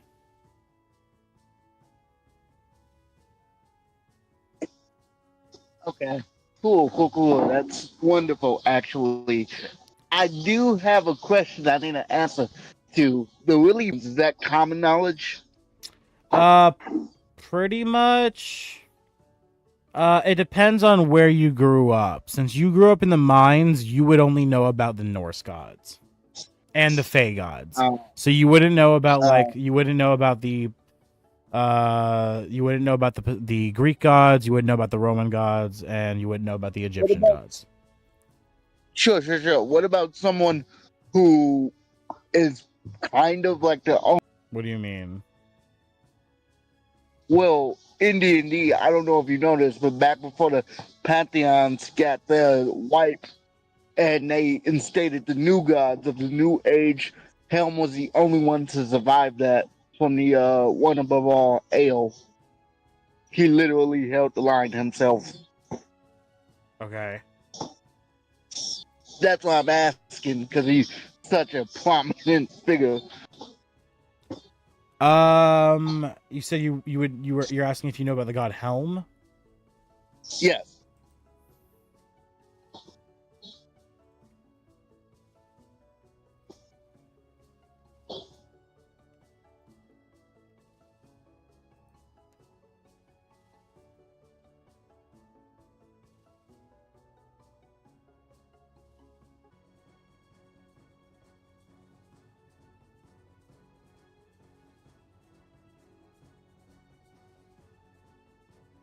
No, you would not know about Helm. Ah, poo. Then going to simple is pointless. Okay. Yeah, Going home. so Helm is a massive deity on the Faerun continent, which is the original land of the elves. However, you come from the Feywild, so the pantheon you know about from there is different. And then you grew up in the on the Sword Coast, which is with of course in the mines with the dwarves. So you know about the Norse pantheon, and you know about Well, it the. wasn't just, yeah, it wasn't just dwarves though. I imagine it wasn't like a only mine, right? It was like 60% was probably dwarves. There was also goblins, orcs, other such brutish breeds. You were definitely the only fairy, obviously. There was no elves, very little mortal men. Yeah. Yeah, it was mainly the races that were meant to do hard labor in the dark. Yeah. Yeah. That's fair. Yeah, and because the Okay. goblins and orcs All right. both worshipped, they obviously worship different pantheons too. Well, yeah. Quick question though, before I head into the guild to attire, can I measure the sign? Is it like blocky letters What that do you make up mean? the guild sign? For the Mr.'s sign Guild? of the yes. Yeah, it's a solid wooden sign that a lot of the paint has faded. Okay, then Zavala's going to take out his carpenter's tools and measure the sign, essentially. Okay. Yep. You get the measurements of the sign. However, you have no paint, so you will have to wait. Yeah, I just need the measurements of the sign. I need to head in to talk to them anyway. But yeah, that was it. All And he right. goes into the guild. Okay. With that, we will take a quick break. All right, everybody. If you need to do anything, please do so now. We're going to take a break, and we will return in 10 minutes. All right. Alrighty. Perfect. I What- just started moving my Draco Rexes. For anyone wondering, I'm trying to rebuild this town, essentially. That's why I was doing all that stuff. I needed to collect information. I tried to be fast about it. Hopefully, I didn't take up too much of everyone's time. Nah, you chilling. You chilling. I think yours was the shortest one. Like timeline. Anyways, you're good. You're good. I don't know about that. Yeah, I don't know about that, but okay. hmm I went downstairs to eat, so I wasn't paying full attention. Oh, good. Mm. All right, I'm gonna take a dab. I fucking need one. Sorry if my my energy is a little low today. Fucking recuperating from not doing any work. I had a really crazy fun weekend. So I wasn't, realistically speaking, I wasn't at all prepared for today's session. I don't have like any scene like made or anything, so like y'all are just gonna be chilling here role playing for the rest of today's session. Because like you'll get your next quest info and everything, but you won't actually be able to like start it yet because I don't have anything prepped. And That's fine. where's my bong? Oh, there it is. That's fine. hopefully I can unlock the feat I've been working towards. I can tell you that if I am gonna do any feats given through working on them, they are gonna be like once every like half year, because feats got to take a long time to earn. Otherwise, everyone's gonna have a shit ton, and it's gonna be a problem. Well, that was one of the reasons why I was asking you about them, and that's why I asked you, would it be easier to learn certain feats, especially if your build is geared towards learning like a feat like it. The biggest thing is that regardless of what your build is going towards or anything, feats obviously add to the build.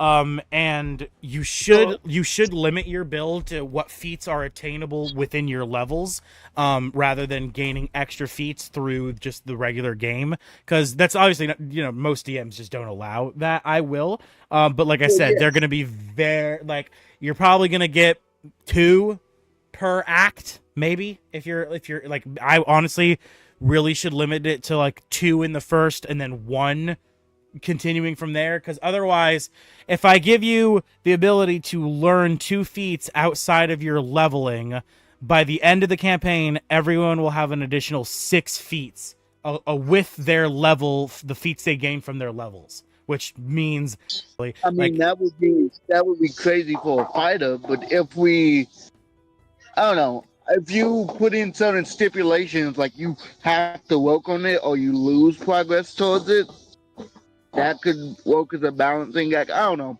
your choice, but there are ways like I around said, it. the biggest thing is it's just gonna take time. It's just the biggest thing is it's gonna be a slow process. That way, when you get one, it takes a long time and it doesn't like crank you too fast.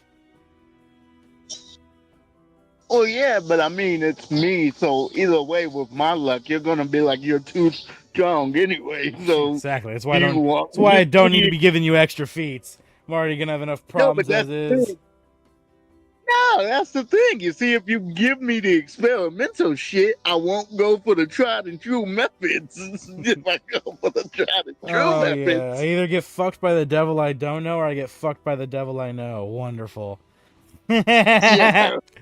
Good to see. Good to I mean, at see. least either way you're getting fucked.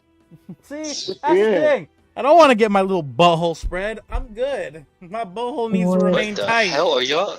I'm not even gonna Bro put it. said, No. I ain't into the backdoor shit. Don't worry, I'm just gonna wiggle a finger or two in there. No! It's okay. No! Okay. No surprise butt sex. Hey, But- you signed up for this. You gave me a staff of the But- Magi. but- You know what you did. But what if I like butts? I'm getting Bro, what the fuck are y'all talking I'm getting about here? flashbacks from when I woke up in the middle of the night to the sound of Velcro.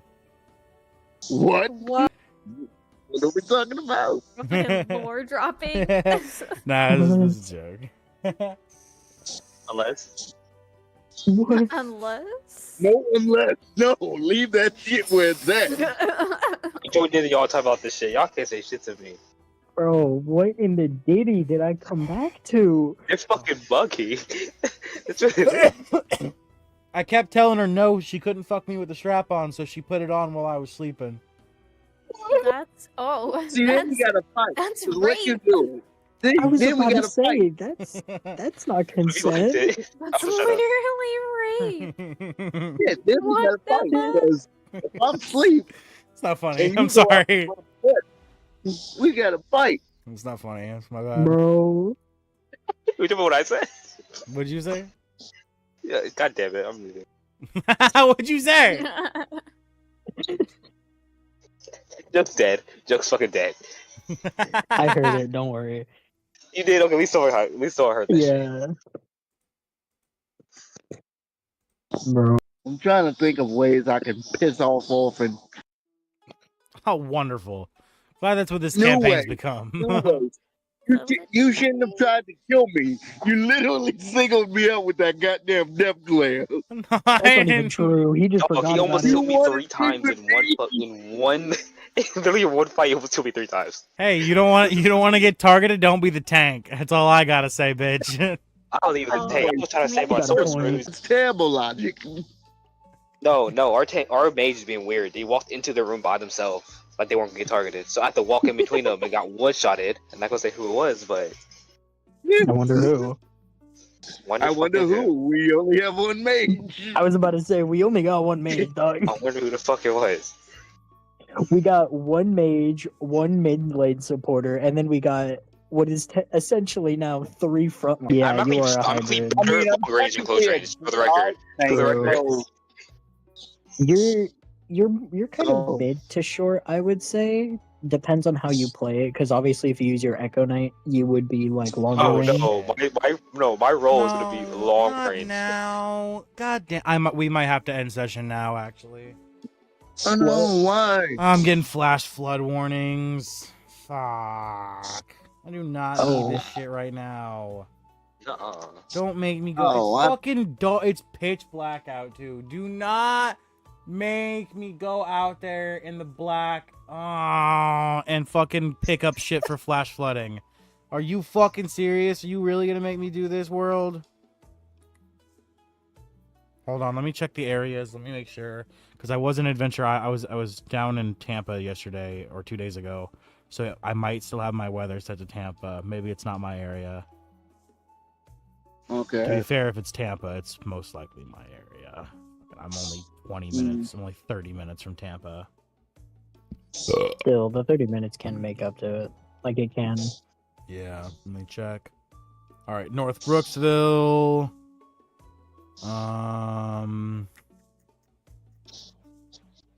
Oh yeah, your stream can't hear you. No, they can. Oh. I don't care. Mm. Bro, I live in Crack County. I live in Hernando, Brooksville, bro. I don't give a fuck. You- You know how big my town is? You got a point. Total, it's like land wise, it's 70 miles, 70 square miles, like at least. You know what? That's real. It's fucking huge. Like, chances of someone finding me just based off the fact that I live in Brooksville, no shot. And hey, fuck it. Yeah, sooner or later it's gonna happen. I'm gonna get to that point where I got crazy fans who be showing up to my door. They're gonna figure it out sooner or later. I hope the pawn shop has a lottery system. Lottery system in the pawn shop. Fuck Yeah, off. Orphan, bring back the lottery system. I'm only gonna get a 7. That's a- Already trying to gamble. I'm only gonna get the great acts of God. That's some Fire Emblem shit. Right, he's in the wrong verse. All right. No. We're gonna play it. We're gonna play it by ear for now, but we're probably gonna have to end early. I don't think I can go. Okay. I'm probably not gonna be able to go later than 9. Okay. Shucks, That's okay. Yeah, sorry guys. that's fine. All right, we'll get back No, to it it's though. In the fine. meantime, Be safe, Okay. man. Seriously. is Yeah, Imogen yeah. back though? No, she's not. Imogen, you back? So we're waiting a minute. Mother, She oh, she deafened. About to text her. She deafened. Me, Speaking of mommy. which, this RP would be a great time for us to beat the shit out of each other and get through Hey, any yo. inter-party conflict we have. Not the new guy, obviously. No, oh hell no, we're bullying the new guy. What the fuck? I'm about to get jumped. No! What? Whoa. Rush, What fence? jumping What the fence? new kid? schoolyard rush. I don't know what you My guys thought this whole was. house just shook. Holy fuck. Oh. What fence? Leafeon, check DMs. Oh, I'm doing it well. Oh, It's oh. that fence. Oh shit. Oh shit. Oh shit. I Oh shit. Oh, shit. mean, I wasn't Um, trying to, but why? No, come back. But why though? Drink. Why are you talking like that? You'll see. I know I'm not. I just got jump scared in fucking DMs. Goddamn. Did someone send you a picture or something? No. Bro got that dick pic. But I say the same thing.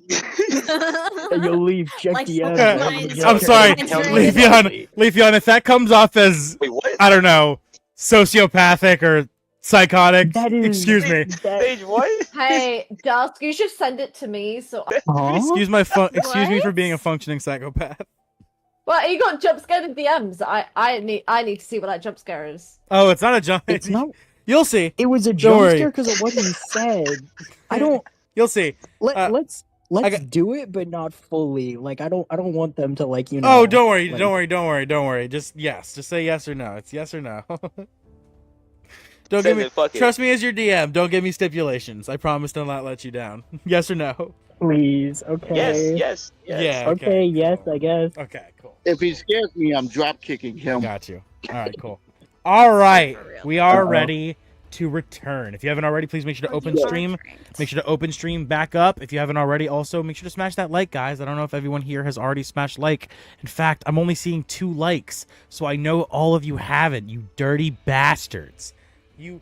Listen, man, I I'm on the give phone. free D&D sessions, and the one thing I ask for is to leave a like on the video while we stream. One thing I I'm not gonna ask say for. the name, but you know who I'm thinking of. I would like to take this moment to have a sponsor speak for us. Lizard. And that is Lizard. the end of the sponsor. Lizard. Lizard. Nah, here, Be sponsored. here would be the Off the perfect freaking time. go-to Hold one. on. Let's see. Let's see if future Cameron actually has the willpower in him to do some effort. Insert sponsor segment here. Now, this is where I, as a content creator, have to stand in front of my green screen and do a fake sponsor read. You are gonna have to hold me accountable and watch this episode, and if I don't do it, shame me. Got you, twin. I'm gonna tell you, I'm gonna sit there and go, for shame! For shame! Also, your Shame damn on self, you, like- shame on your family, Wait, shame what? on your cow! I'm gonna Wait, spam what? you with random nonsense. All right. Well, regardless, we are ready to return to our session as you all enter the MR.s Guild. Beat, exhausted, some of you in worse shape than others. Entering inside, you find the opening hall to be empty. You're all free to move as you would like. As you see the golden statues back in the distance. Can I just go Question. stare at the golden statue and see if I can remember what it is? Yeah. Where's the gear room at? Gear room? What does that mean? If we have one. Like, any excess gear or anything. The Like an armory. equipment will be The found equipment, my all bad. over. Yeah. Yeah, that thing. If MR.'s Guild Armory. doesn't, MR.'s Guild has a strict BYOB policy. Bring your own Oh. beer, Yeah. bitch. Alright, say less. uh, I'm BYOGB. leaving. No, I'm joking. Just imagine. you leave, right? Just walk right down. Should I roll a history check? For sure, yeah. While you do that, Fear sees. As Zephyr, you enter inside and you almost instinctually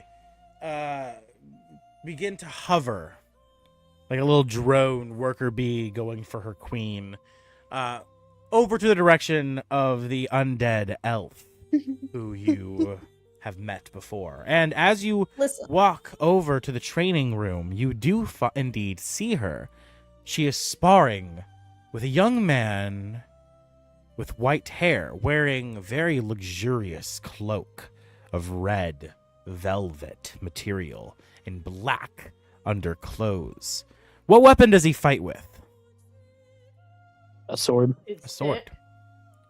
Did you just say As- his dick? As you approach Zephyr, Hey, that is my queen. The only one that's gonna be using her own weapon on her is me. Thank you very much. yes, Zephyr indeed. Bro, lock And her as you approach Zephyr, you see Mortem standing in the doorway, almost blocking the view, though you're able to see past him, you know, through the cracks and crevices around him through the doorway. He kind of leans to the side as you see the elven undead woman training, sparring with the young man of silver hair, them fighting very vigorously. His hair's green. Blows for blows. His hair's green? Oh my god, I'm so colorblind. That's white. It's just white, bro, for me. That is just straight No, that's white. fucking white.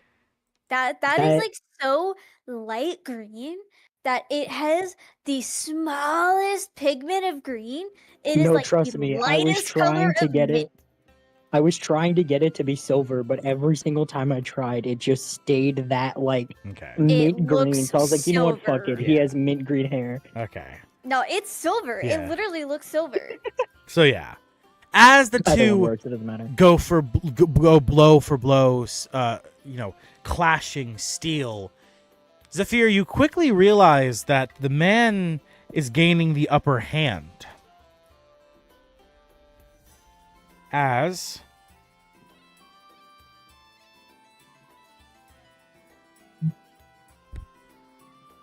So you see his sword start to like shine with a sort of black aura as he takes it and accidentally jams it into her abdomen.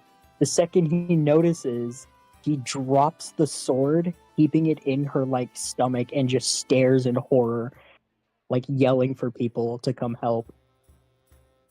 and as You stabbed her? yeah, directly in the Yes. gut. Murder somebody? As the sword sits there, as she kind of backs up, taking a few stumbling steps back, you see her collapse to her knee. As she looks over to Mortem, as Mortem kind of stands there in shock for a second. Worried, you see like a bead of sweat dropping down his face. Zephyr, you see the glow in her eyes begin to fade. Wait. As she I have drops, spare the dying. as she Wait, drops to the no, ground. I But have spare the dying. you quickly cast Spare the Dying, and the magic sets Yes. upon her. But you feel a sharp bite of her. As you feel blood drip from your nose. As the magic bounced back, almost harming you. As it did. As you see her slumped over lifeless. But then quickly, as soon as she drops to the ground and falls dead, the light in her eyes ignites instantly as she shoots with a gasp back up as the sword literally ejects from her body, flying forward. Her skin kind of wrinkles a little more. The color's a little more white. She gasps for breath, standing as she looks to the young man. That is the first time that's happened in a long time. Boy. Are you okay? Oh, Wait. Yeah, I'll worry spare not, it. child. I am fine. I am undying after all. Did I scare you? That must have been quite the fright. She looks over to Mortem and she Yes. says to Mortem, "You can drop the act now, old chap. I think you've done quite a good job of scaring the shit out of both of them." As Mortem begins to laugh. Yeah, I think I did do a pretty good job now, didn't I? As you see a smile quickly form on his face as he wipes the fake sweat away. Turning around, two of them though. "Oh, Zephyr! Shit! My bad, didn't see you there. Did I give you a fright?" That's just a little bit we like to do here. Zephyr's gonna look at him with fucking anger while there's just blood dripping out of her nose. She's gonna walk up and she's just gonna try to punch him in the fucking stomach. He takes the punch. Ooh! Oh, you are definitely a strong one. That's deserved, but still worth it. As he starts limping out of the way as he moves out of the doorway so you can enter inside. She's just gonna mutter as he walks away. And you're definitely a dick. Doop doop doop doop doop doop doop doop doop doop doop. As you enter inside, the elven undead woman looks to you laughing. She says, "Sorry about that, young one. I did not mean to give you a fright. Mortem always tends to lean in whenever I pass and make it seem a bigger deal than it is." "Oh, you haven't been introduced yet. Please, I'd like you to meet," and before she even gets a chance to say your name, Perseus. Please introduce yourself. Good evening, I think it is. Hello, my name is Perseus. It's a pleasure to meet you. Ah, yes, Perseus. Quite a swordsman, I must say. Gave me a run for my money. Even managed to deal a fatal blow. Thank you, although I think it would have been important knowledge to tell me that you were undying. You are correct. That's my bad. I do have a tendency to forget. With the gift of undeath does come a curse. My memory is not what it used to be when I was still a regular mortal.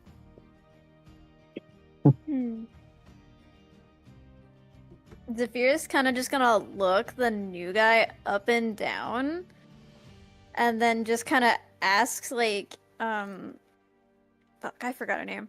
The undead bitch. She's gonna ask her.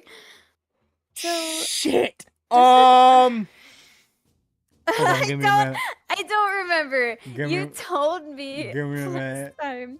Give me Wow. a It minute. was like Give me a minute. Give me a fucking minute. Forgetting the hot girl's Give me a name. minute. Give me a minute. Hold on. Give me a minute. Give me a minute. Let me go. Episode 2. Evelyn. It was Evelyn. I was okay. I had a feeling it was Evelyn, but I didn't want to speak too soon. Okay, Evelyn. Yes. Yes, I remember that. It took me a second. It was Evelyn. Zephyr's kind of gonna like, and then just turn to Evelyn and kind of ask like a couple questions. Be like, "Oh, does it hurt when you die? Does it like, how did you get to be like this? Why was my spare the undying? Like, did it just not affect you?" Like, she's just gonna ask a million questions. Child, please settle. I will explain. Pain. It is another side effect of undeath. While my memory fades, my nervous system remains as sharp as ever. It's a deterrent from endless death, abuse of the power given. As for... What was the second question? How I got like this? Yeah. As for how I got like this, I took a just for my skill level. In my arrogance, I met an untimely fate. Luckily, a priest was in the party I was in, and was able to return me to life, though at the brink of death, almost forever. It caused me to be frail. I sought a cure, an answer, and I found that in the faith of my Lord, as she grips her holy symbol, but does not speak his name. He gave me this power and allows me to return to life from death, though at a certain point, I will be able to return no more. My body will decay, and I will pass on indefinitely. When that happens, my soul will not join the Well of Souls, but rather will become a fraction of my Lord's power, adding me to his flame in the never-ending cycle. And as for your last question, why your spare the dying did not work, seeing as I cannot truly die, I am on a timer. After a certain period of time, it will reignite. Because of that, any outside influence is rejected. The power of the god who I serve is rather strong. It causes a rebound effect, hurting the person who attempted to help, though in proportion to the amount they tried to help. I fear, if you were any stronger in your magic, and you attempted to, out of character, a leveled healing spell, you would have faced much more serious repercussions. So it wasn't my sword that prevented your healing? No, child, it was not your sword. He like walks over to go pick it back up from the floor. Interesting. I see you've returned, though, Zephyr. Was your first mission a success? Yes. Actually, mine. We worship the same god in a sense, and had a showdown. Let's just say he didn't quite make it out of the other side. Ah, very good. I'm glad to hear that you felled an enemy, especially one causing trouble for my faction. Our faction, after all. Lance Rock being safe means traveling merchants can make their way throughout the Desirian Valley easier. Continue to do well, and you will continue to be given more gifts. As she reaches into her pocket and she gives you an additional 25 gold. This, however, is exclusive to Ooh. you and your faction mates. Seeing as no one else is in your faction, you are the only one who gains this. Sorry. As you've claimed your first faction reward and have moved to faction level 2. Please write that down in your notes. Ooh, I'm a faction level 2? That's cool. Correct.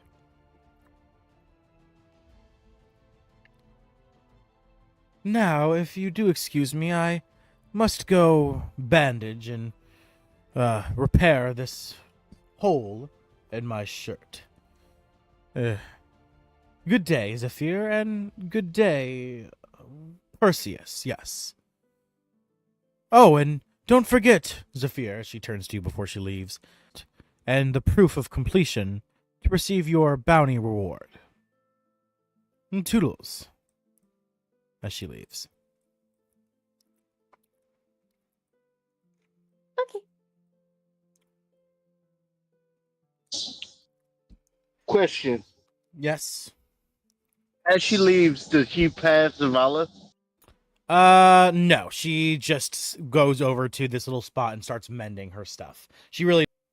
Oh, yeah. I got a 17 on the history check for the statue, so we can do that some other time. But We get into you. Zavala... I'm going to get to you in just a second. Okay. Wrapping up with Perseus and Zephyr right now. As Perseus and Zephyr, as she says this, do you guys talk to each other at all? Introductions to each other or any roleplay? Oh, especially for the one that she works for. You wouldn't happen to be a part of a group that's here for the cults? For the cults? Yes. The four cults? To fight the cults. Oh, yeah. No, that was like more of an out of character question. Sorry. I was Yeah. like, why? You're Okay. good. Well, yes and no. The bounties for defeating a necromancer that was kind of terrorizing the village. We were recruited ultimately to help with defeating the cult since we were the only ones stupid enough to try. And see. there are such things as factions within the guilds that we've each joined. You might as well join one if you wish, but it's not a dire thing to do. I've already joined my... It appears that we are a part of the same group now. As you see Oh, are we? You see Mordem peek his head into the opening. As I just pictured his it. ears red Speak hot. of the devil. As his ears are red hot. Ah, right! I forgot to mention that. Yes, Zephyr. My bad. Please do me a favor and introduce the rest of your group to Perseus, as I already received the notice. When you all entered town without Oros, I knew I had to find a replacement. My condolences on the loss. However, Perseus here will be a fine addition to your team, and hopefully won't get himself killed as easily as the child did. Why did I recruit a You mocked child? I feel as if that was on me. However, there also feels to be as if there were circumstances I couldn't have prevented. Like I didn't have a choice whether or not a child joined the group. The DM stares directly at the player. Anyways, Zephyr's kind of gonna look at Mortem and just be like, listen for all of us, though I'm not so bothered. Some of the others are.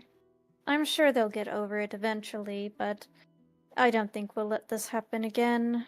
Lesson has been learned.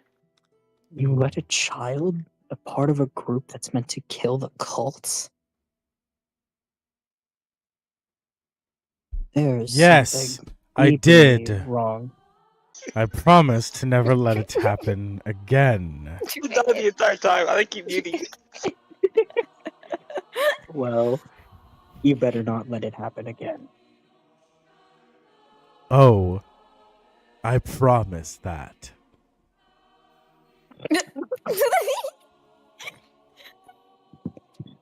I'm sorry. I'm sorry. No. I'm fucking down. Okay, Alright. locked in. Alright, well, as Mortem said, we might as well hold on.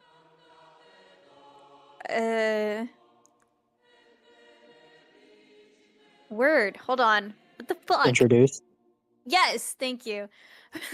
We might as well introduce you to the rest of the group before we hand in our completed mission. And Right. idea. Yes, that is important indeed. Thank you for reminding me.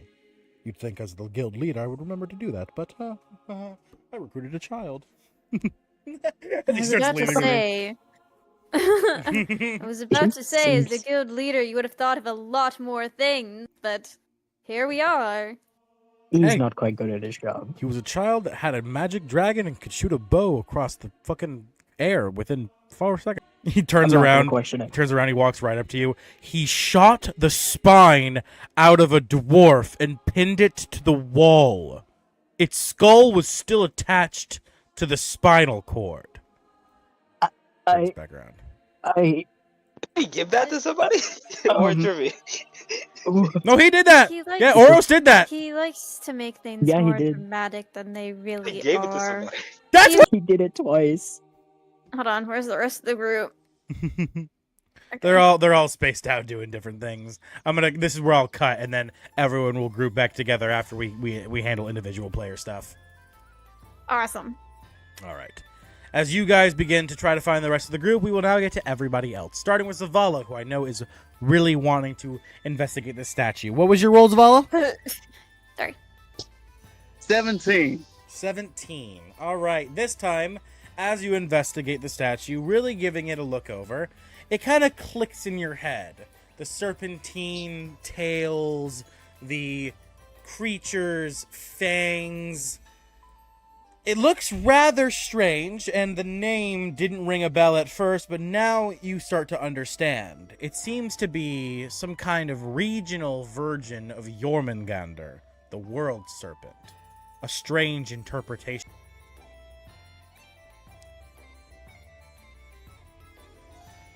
So, with that information, Zavala will probably just be like, well, that's not the word serpent. But anyway, Oda, where you at? And he'll go looking for Oda. You zip around and you find him at the same table he was at yesterday. Just as drunk as he was yesterday. Zavala's going to... Is he, like, laid out, or is he, like, just hunched over the table? He's hunched over the table. One of his arms is stretched all the way out. One of his arms is underneath his face, and he's laid over like this, and he's got a drink in his hand. Zavala's just going to pull his head back, and he's going to tell him, "What's up, you old drunk? I need to talk to you." Huh? Oh. Hey, Zavala. I'm a little drunk. Give me a minute. Oh, God. Tush. Got His some buff. What is head. stuck with the drunkard? Did his head fall? Yeah, his head slams back into the table. Zavala's gonna pick his head back up and be like, "Wake up. I need to speak with you." Oh, hey Zavala, when did you get here? Sorry, I'm a little drunk.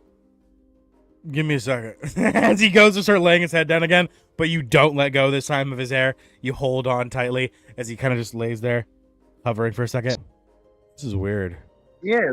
He opens his Keep eyes. this up. I'm gonna make sure it gets to the table. He opens his eyes. Oh, hey Zavala. What did you get here? As he stands up finally, drunkenly stumbling to his feet. Oh. What can I do for you, little buddy? Oh, you're back! You must have completed your quest. Good job. Yes. You miserable fucking drunk. Jesus. Miserable? I'm really happy. No, you're not. You let your demons chase you to the bottom of a bottle. Listen, we completed the quest, killed the Necromancer, and I was wondering if A, you had any actual assignment work for me, and B, if I could give you what you gave me back to give to a new recruit, because it does not feel right to sell it. He looks to you. I gave you something? Oh, right, yeah. Just hold on to it for now. Yes, Oda. Just hold on to it for now. As for assignment work, hold on. He goes fumbling into his pockets. Pulls out a piece of paper. Yeah! Here's a good assignment. Eggs, milk, cheese. Nope, this is my wife's grocery list. Sorry, hold on. Puts that back in his pocket. Goes into his other pocket. Ah, yes, assignments. As of current, the only assignment we have is to investigate the believers. Okay? Can you do that for me? Can you investigate the believers? Yes, can you clean up your act for your family?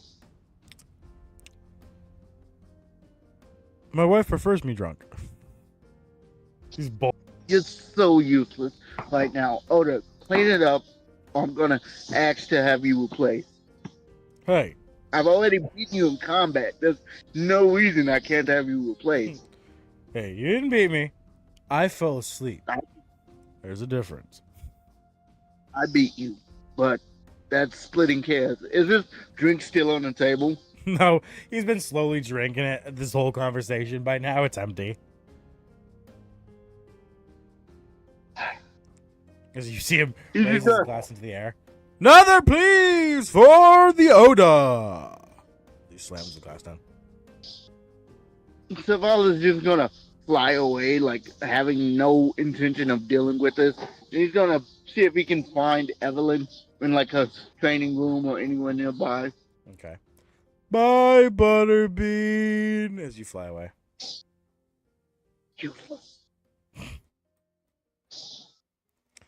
As you fly over, you make your way over to join Zephyr. Perseus, yes. Yes. Which we will continue with all three of you when we finish with the other two people. So, next up, we'll go to Imogen. Are you ready? Yep. All right, Imogen. You go to find our girl, Aim. You find her held up in the same corner she was chilling in before. She's got a log in one hand, she's got a dagger in the other hand, and she's whittling. Ah, I thought I'd find you here. Oh, good to see you didn't die. Slightly surprised. Most people don't make it past their first mission. Well, I'm not going to lie. It was a very treacherous battle and journey. And it was a very close one. Which is why I'm here, actually. Your guild. You mentioned it had a few perks. Would that require... would that include any form of equipment, maybe, that could help me stay alive longer in battle? You know, healing potions. I seem to notice this town lacks some. Ah, yes. There sadly is no potion smith. Last one ran out of town. Some strange activities. Sadly, The guild can't currently afford, with the current circumstances, to be giving out supplies to lower level initiates. Work your way up and we can talk. However, if you wish for the potionsmith to return, I have a job for you. Something that has managed to avoid even our ears in the walls. A job? You have me intrigued. Indeed, indeed. There's a group, some individuals lurking around Red Larch, followers of different factions of the cult. They call themselves the Believers.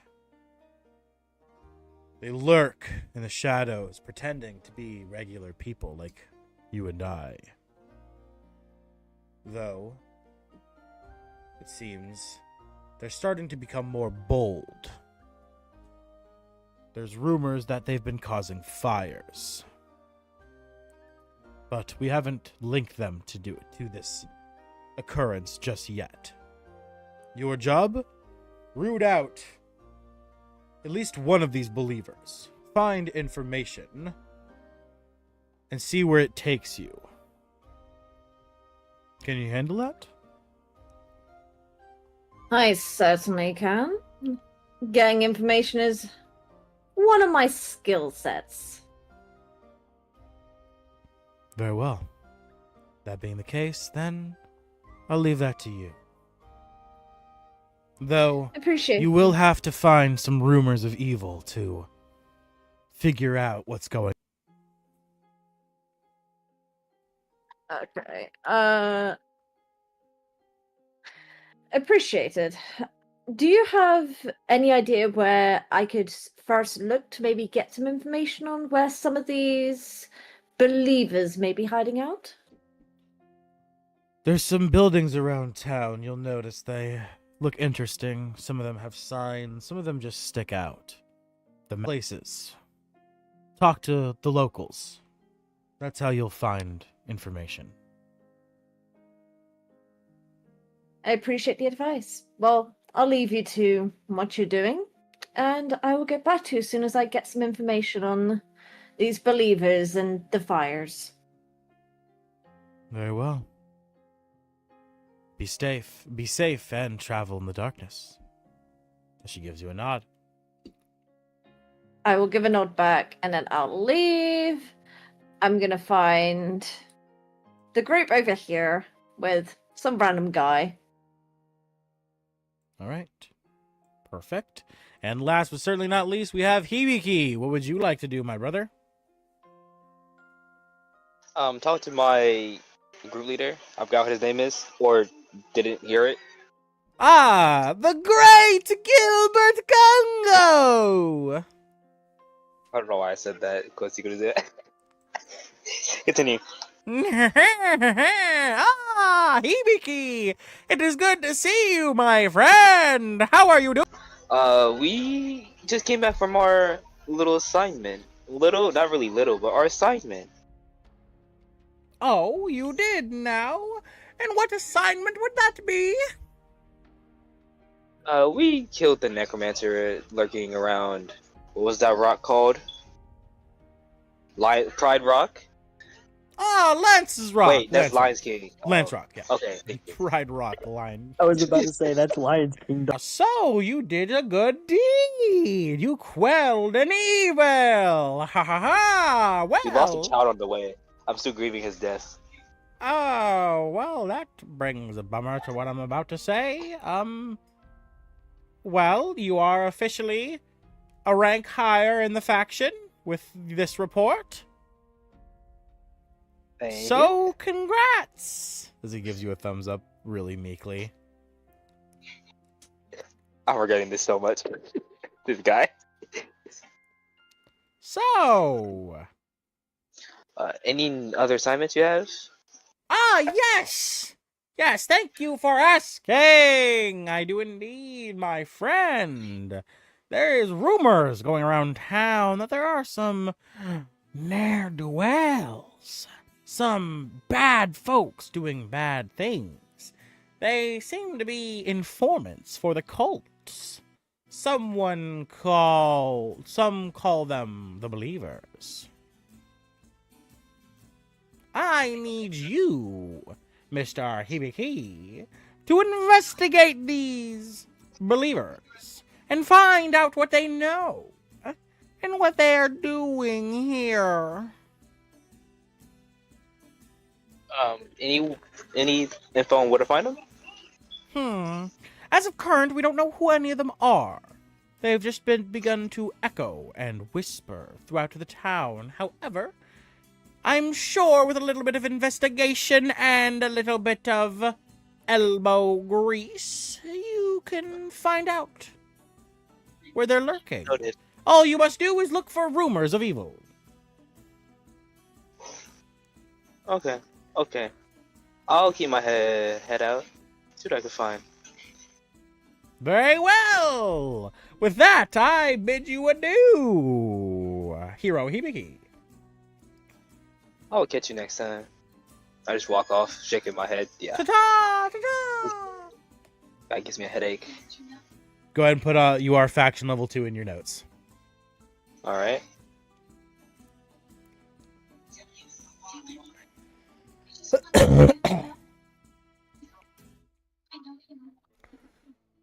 As you all group together,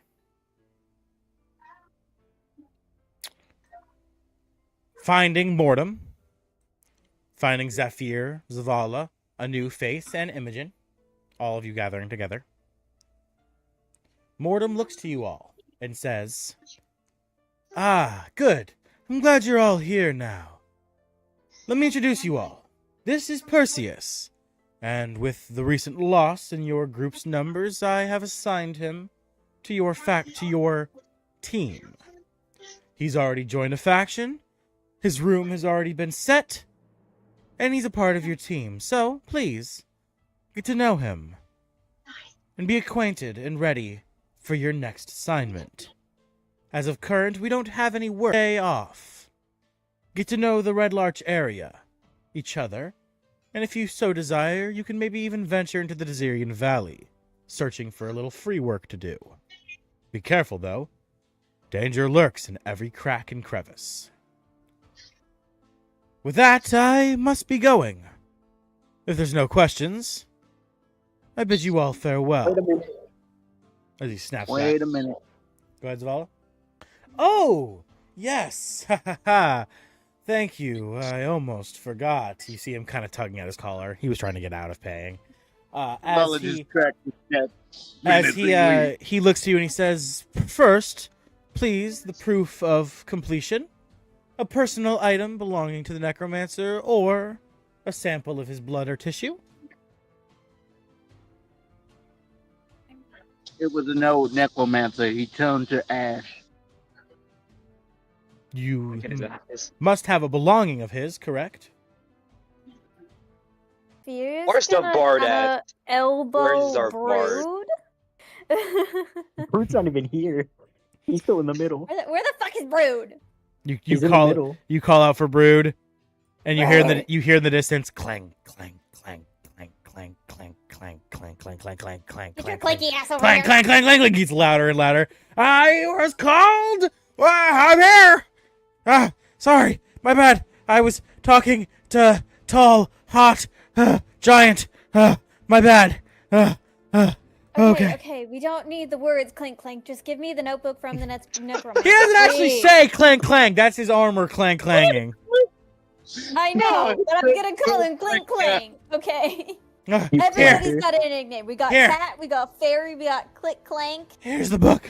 My bad. I forgot to give it to you earlier. Here you go. Thank you. She's gonna snatch it out That of his killed me. hand and Oh my give god, that it killed me. give it over to Mortem. As Mortem Call him clankers. grabs the book from you, That's what I said. opens it up. Flipping to a blank page, he pulls off a piece of the page, a small piece of paper torn from the book. Opening a vial at his waist, he puts in a few ingredients before dropping in the paper, capping it with a cork and shaking it up. After a minute, the liquid turns green. Very well. It seems officially done with your first job. And here you all are, as he hands you each a sack of 150 gold. We With that, I am very excited to also tell you you have all leveled up. Obviously, I think you all already gave yourselves the level ups, but this is normally, and in the future, this is when you will all be given your level ups after turning in your quests. Not every quest is a level up. At a certain point, it becomes 2 quests is a level up, then 3 quests is a level up, and then the final boss battle is a level up. But with that being the case, we have reached the end of today's episode. I hope all of you beautiful orphans at home have enjoyed watching. If you did, and you haven't already, make sure to smash that like button, smash that sub button, tap that notification bell, and hop in the comments and leave a comment down below about your favorite part of today's episode, or what kind of content you want to see in the future, any games you want to see us play, any D&D campaigns you want to see here on the channel. And I've been your host, the D&D Orphan, or just the Orphan, signing off to all of you beautiful members of the Orphan Network. I will see all of you guys in the next episode, and everybody say goodbye.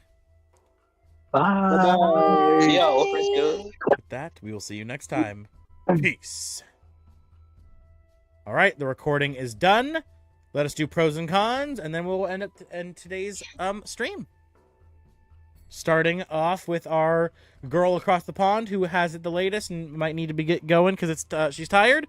Imogen. Oh, I'm so tired. Yeah, I enjoyed today. A lot of roleplay session. Awesome. But yeah, bit of a simpler session to last time, but probably a nice break because last time was just chaos. So yeah, I enjoyed it. Awesome. Glad you enjoyed today's session. That being the case, if you need to get out of here, please feel free to go ahead and leave. Get out of here. Go pass out and sleep. Otherwise, you can stick around. And we will see you next episode. Yeah, I definitely will. So I'll catch you all later. Later. Bye. Night, With that, Mom. we'll go ahead and move on to Hibiki Dragon. Pros and cons, buddy. I was laughing way too much during this whole episode. I'm not gonna lie to you guys. You had a good I time? have to keep muting because you guys kept throwing out some random ass one-liners. You kept catching me off guard, so I had to keep muting. Yeah, I really tried to crank good. I tried to crank the comedy as much as I could today because my improv and my descriptiveness wasn't on point. I wasn't really in the DM mindset, to be fair. I was, like I said, I had like a vacation weekend, so I was like, I'm still kind of in chill mode. I didn't do any prep work for today's session or anything. Every other session of the week I canceled. This is the only session that I ended up hosting this week. So We special. yeah, so I wasn't even like really in the D&D mindset, but so I was just like cracking jokes, trying to make the session funny, if anything, to give it some. Yeah, it's some really value. that Zavala thing with his guild or his group boss, whatever. That was making me laugh. And then freaking Sage, I don't know what the hell is up with you talking about. Dig this session. y'all Listen, kept missing guys. it. I kept catching it every single Listen. time. Finish Listen. this sentence. No one finishes the sentence. But yeah, so I was just laughing at the entire time. This was enjoyable. You know, there's just pretty much just role play, which I still like too. Awesome. Well, that being the case, I'm glad you enjoyed today's session. If you gotta get going, if you gotta get out of here, please feel free to leave now, and we will see you next Monday. Alright, I'm gonna try to reschedule so I don't work past 5, so I can get back out by 4. Because I don't know why they switched it to 5 today. It's only today. Please stop being Okay. late, gang. I wasn't late this time on purpose, and I get a reason ahead of time, so hush you. No, you're good. You're good. All right, broski. That being the case, we'll see you next time, and we wish you the Yeah, y'all best. too. King, go ahead and give us your pros and cons, buddy. No cons really. I mean, there's some stuff I understand, but I don't like. But that's mainly me just being nitpicky. Honestly, I think the session went perfectly, and more to the point of perfect fits and stuff. You really gave Zavala the perfect faction leader, I guess, in Oda, because I, as a player, can already tell why he's such a drunk from the clues and stuff you've given us about people joining this mercenary guild and not always coming back. That takes a toll. So I can already sort of piece together where you're going with that. However, Zavala don't give a shit. Zavala gonna end up beating Oda to death. Like, they gonna end up fighting like a lot because it's like, yes, you've lost people, but so have I. And like, they're literally two ends of the spectrum. Like, just does his own thing. The other is like, okay, what can I do to make the world a better place for the other people in it? So Yeah. there's that. It was just overall a good session. I'm really glad we got to do a good portion of RP and sort of see everyone's reactions to character death. Imogen's reaction surprised me, but overall, it was really good. Hell yeah. So that's good. Even if I do have to kill my faction leader, I also he could do without the excuses of I fell asleep. Because when you're a mercenary, you don't get to decide when death is coming from you. That shit can pull up when you're on the toilet. Oh yeah. Once you also learn how Oda's character works, because Oda's character is a DM NPC you guys can unlock, but not until Act 2, because he's level 10 currently.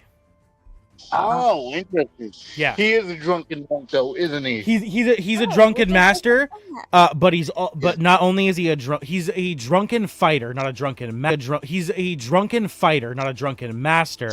But he, you know how Zenitsu in season 1 can only fight when he's asleep. Yep. Oda's got that. Except for he can't only fight when he's asleep, but when he passes out, if you would have tried to throw a blow at him while unconscious, some shit would have happened. Like, you would have experienced Oda's real. So that's why when he's like, all you did was make me fall asleep, that's not him losing. You just hit stage 1. You beat phase 1 of the boss fight. Now it's time for phase 2, bitch. Run the hands. Well, but the one, Zavala don't know that, and 2, it would be dishonorable to throw a punch at somebody knocked out in a sparring match. Specifically, if you're trying to kill him, sure, but in a sparring match, if you pass out, you're done. Yeah. What will happen was most likely when you unlock him as a DM NPC in Act 2, you'll like bring him out in combat and he'll fall asleep and you'll be like, oh, your character will be like, no, really, Oda? And then you'll see what happens when he falls asleep. And then from that point forward, you'll be like, hey, Oda, you want a drink? Keep you filled up. I mean, honestly, at that point, once he does unlock the knowledge of Oda being a sleep master, basically, he's going to be like, hey, Oda, you want some chloroform? Literally, yeah. But no, Oda's drinking problem does inhibit him because his sleep fighting is stronger than his drink fighting. And if he would instead focus on learning a way to fall asleep instantly during battle to enter his sleep fighting mode rather than drinking himself into unconsciousness, he would be more. So yeah, he does have trauma, which correlates to his drinking, which you did obviously pick up on. Well, yeah, and that's why they're the perfect pair because Zavala has his trauma. Like, we didn't really go into detail, but I've cooked up a lot of details for Zavala's backstory where you'd probably be like, shit. Yeah. But yeah. Awesome. Everybody got their reasons. It's gonna be great. We'll get up to some stuff. Hell yeah! With that, I'm glad you've come out. If you gotta get going, King, feel free to leave. Otherwise, stick around, and we will see you in next session. Yep. All right, Leafeon, you are up, buddy. Hello, pros. New character unlocked. We got Perseus in here. Hell yeah! That was really fun. Also got to talk with the group a bit, get to know, Remind me next session to read Perseus's backstory. I didn't want to do it at the end of the session because something that narratable and like really descriptive is better for wait till next episode's opener to read your backstory. So remind me, please. Yeah. All right, I got you. Only con, not even a con. Jump scare in the DMs saying, "Hey, do you want to kill Evelyn?" Huh? You slut! You proposed Unironically, I forgot that she was like undead at first, so all I saw was, "Do you want to kill her?" I was like, "Wait a minute! Oh, he's talking." Yeah, a little bit. I thought it'd be funny. Bitch. I genuinely thought, like, I forgot that she was undead too, so I was like, "Wait a minute." And the thing was that he said, "Want to kill her?" and that's why I had the reaction. Then he said, "Funny meme to have Zeph let her die and something happens after." And I was like, I mean, it's pretty obvious. Yeah, let me give you guys the exact quote that I said to Leafeon. I said, "Want to kill her? Funny meme to have Zeph see her die, then something happen after." I'm sick. I'm a fucked You're up so person. fucking sick.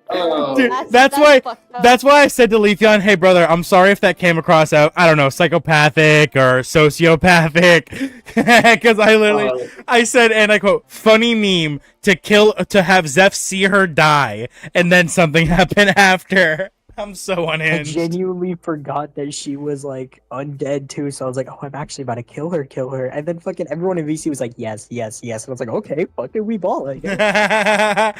Yeah, and then of course she got back up because she's undead, she's undying. So The part that was worse was that whenever I was like thinking about it, and I remembered that she was undead, before I did, I was like, "Okay, since I'm gonna kill her, why not pull like fully?" And I was like, "Wait a minute." No, she's undead. I'll just do a thrust. At least not Yeah. permanent damage. Hey, the only one that should be thrusting and Evelyn is Don't you finish that sentence. Hey, look. Yeah, I was so tempted to make a joke too while you guys were talking in the room. I was gonna be like, "I'm gonna leave you two lovers alone. Let me just step out real quick," or him just ask like, Anyway. "Oh, did I hurt your lover? I'm sorry." Anyways. Oh my god. But yeah. there was no real cons other than that. It just scared the shit out of me. And then I remembered, I was like, "Okay, she'll be fine, right?" Yeah, okay. Well, I'm glad you enjoyed the session. I'm glad you enjoyed the roleplay, the fun moments. With that, Mhm. if you gotta get going, feel free to leave. Otherwise, we will see you in the next episode. With that, Alrighty. we also get to the last person, Zafir. Last but certainly not least, give us your pros and cons, girl. Pros. Love the session. It was good. I always love a good role play. It was fun to kind of interact with people and kind of see the town and everything. Kind of bummed there's no like spell shops or anything, because I do still have that Rune of Storing. So I'm like, I want to get spells in that, and I want to start building my spell list because I'm a warlock sorcerer. Cons. My DM's a slut. My DM's a slut that wanted to give me a heart attack for the lady I'm simping over. Did you think I was gonna permakill the character? For a second, I thought you were, and then I was like, "But would you though?" No. And then you were like, "Oh yeah, she just jumps back up," and I'm like, "Yeah." No, I wanted to just fuck with you a bit. I wanted to give you a little tease. Thought it'd be funny to give you a little heart attack.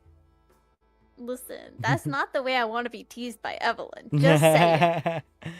All right. Well, with that being the case, I saw King just leave, so that means we have reached the end of today's pros and cons. Vernon, we are wrapping up right now. The session has just ended. Thank you for coming back out and hopping in, but we are leaving right now.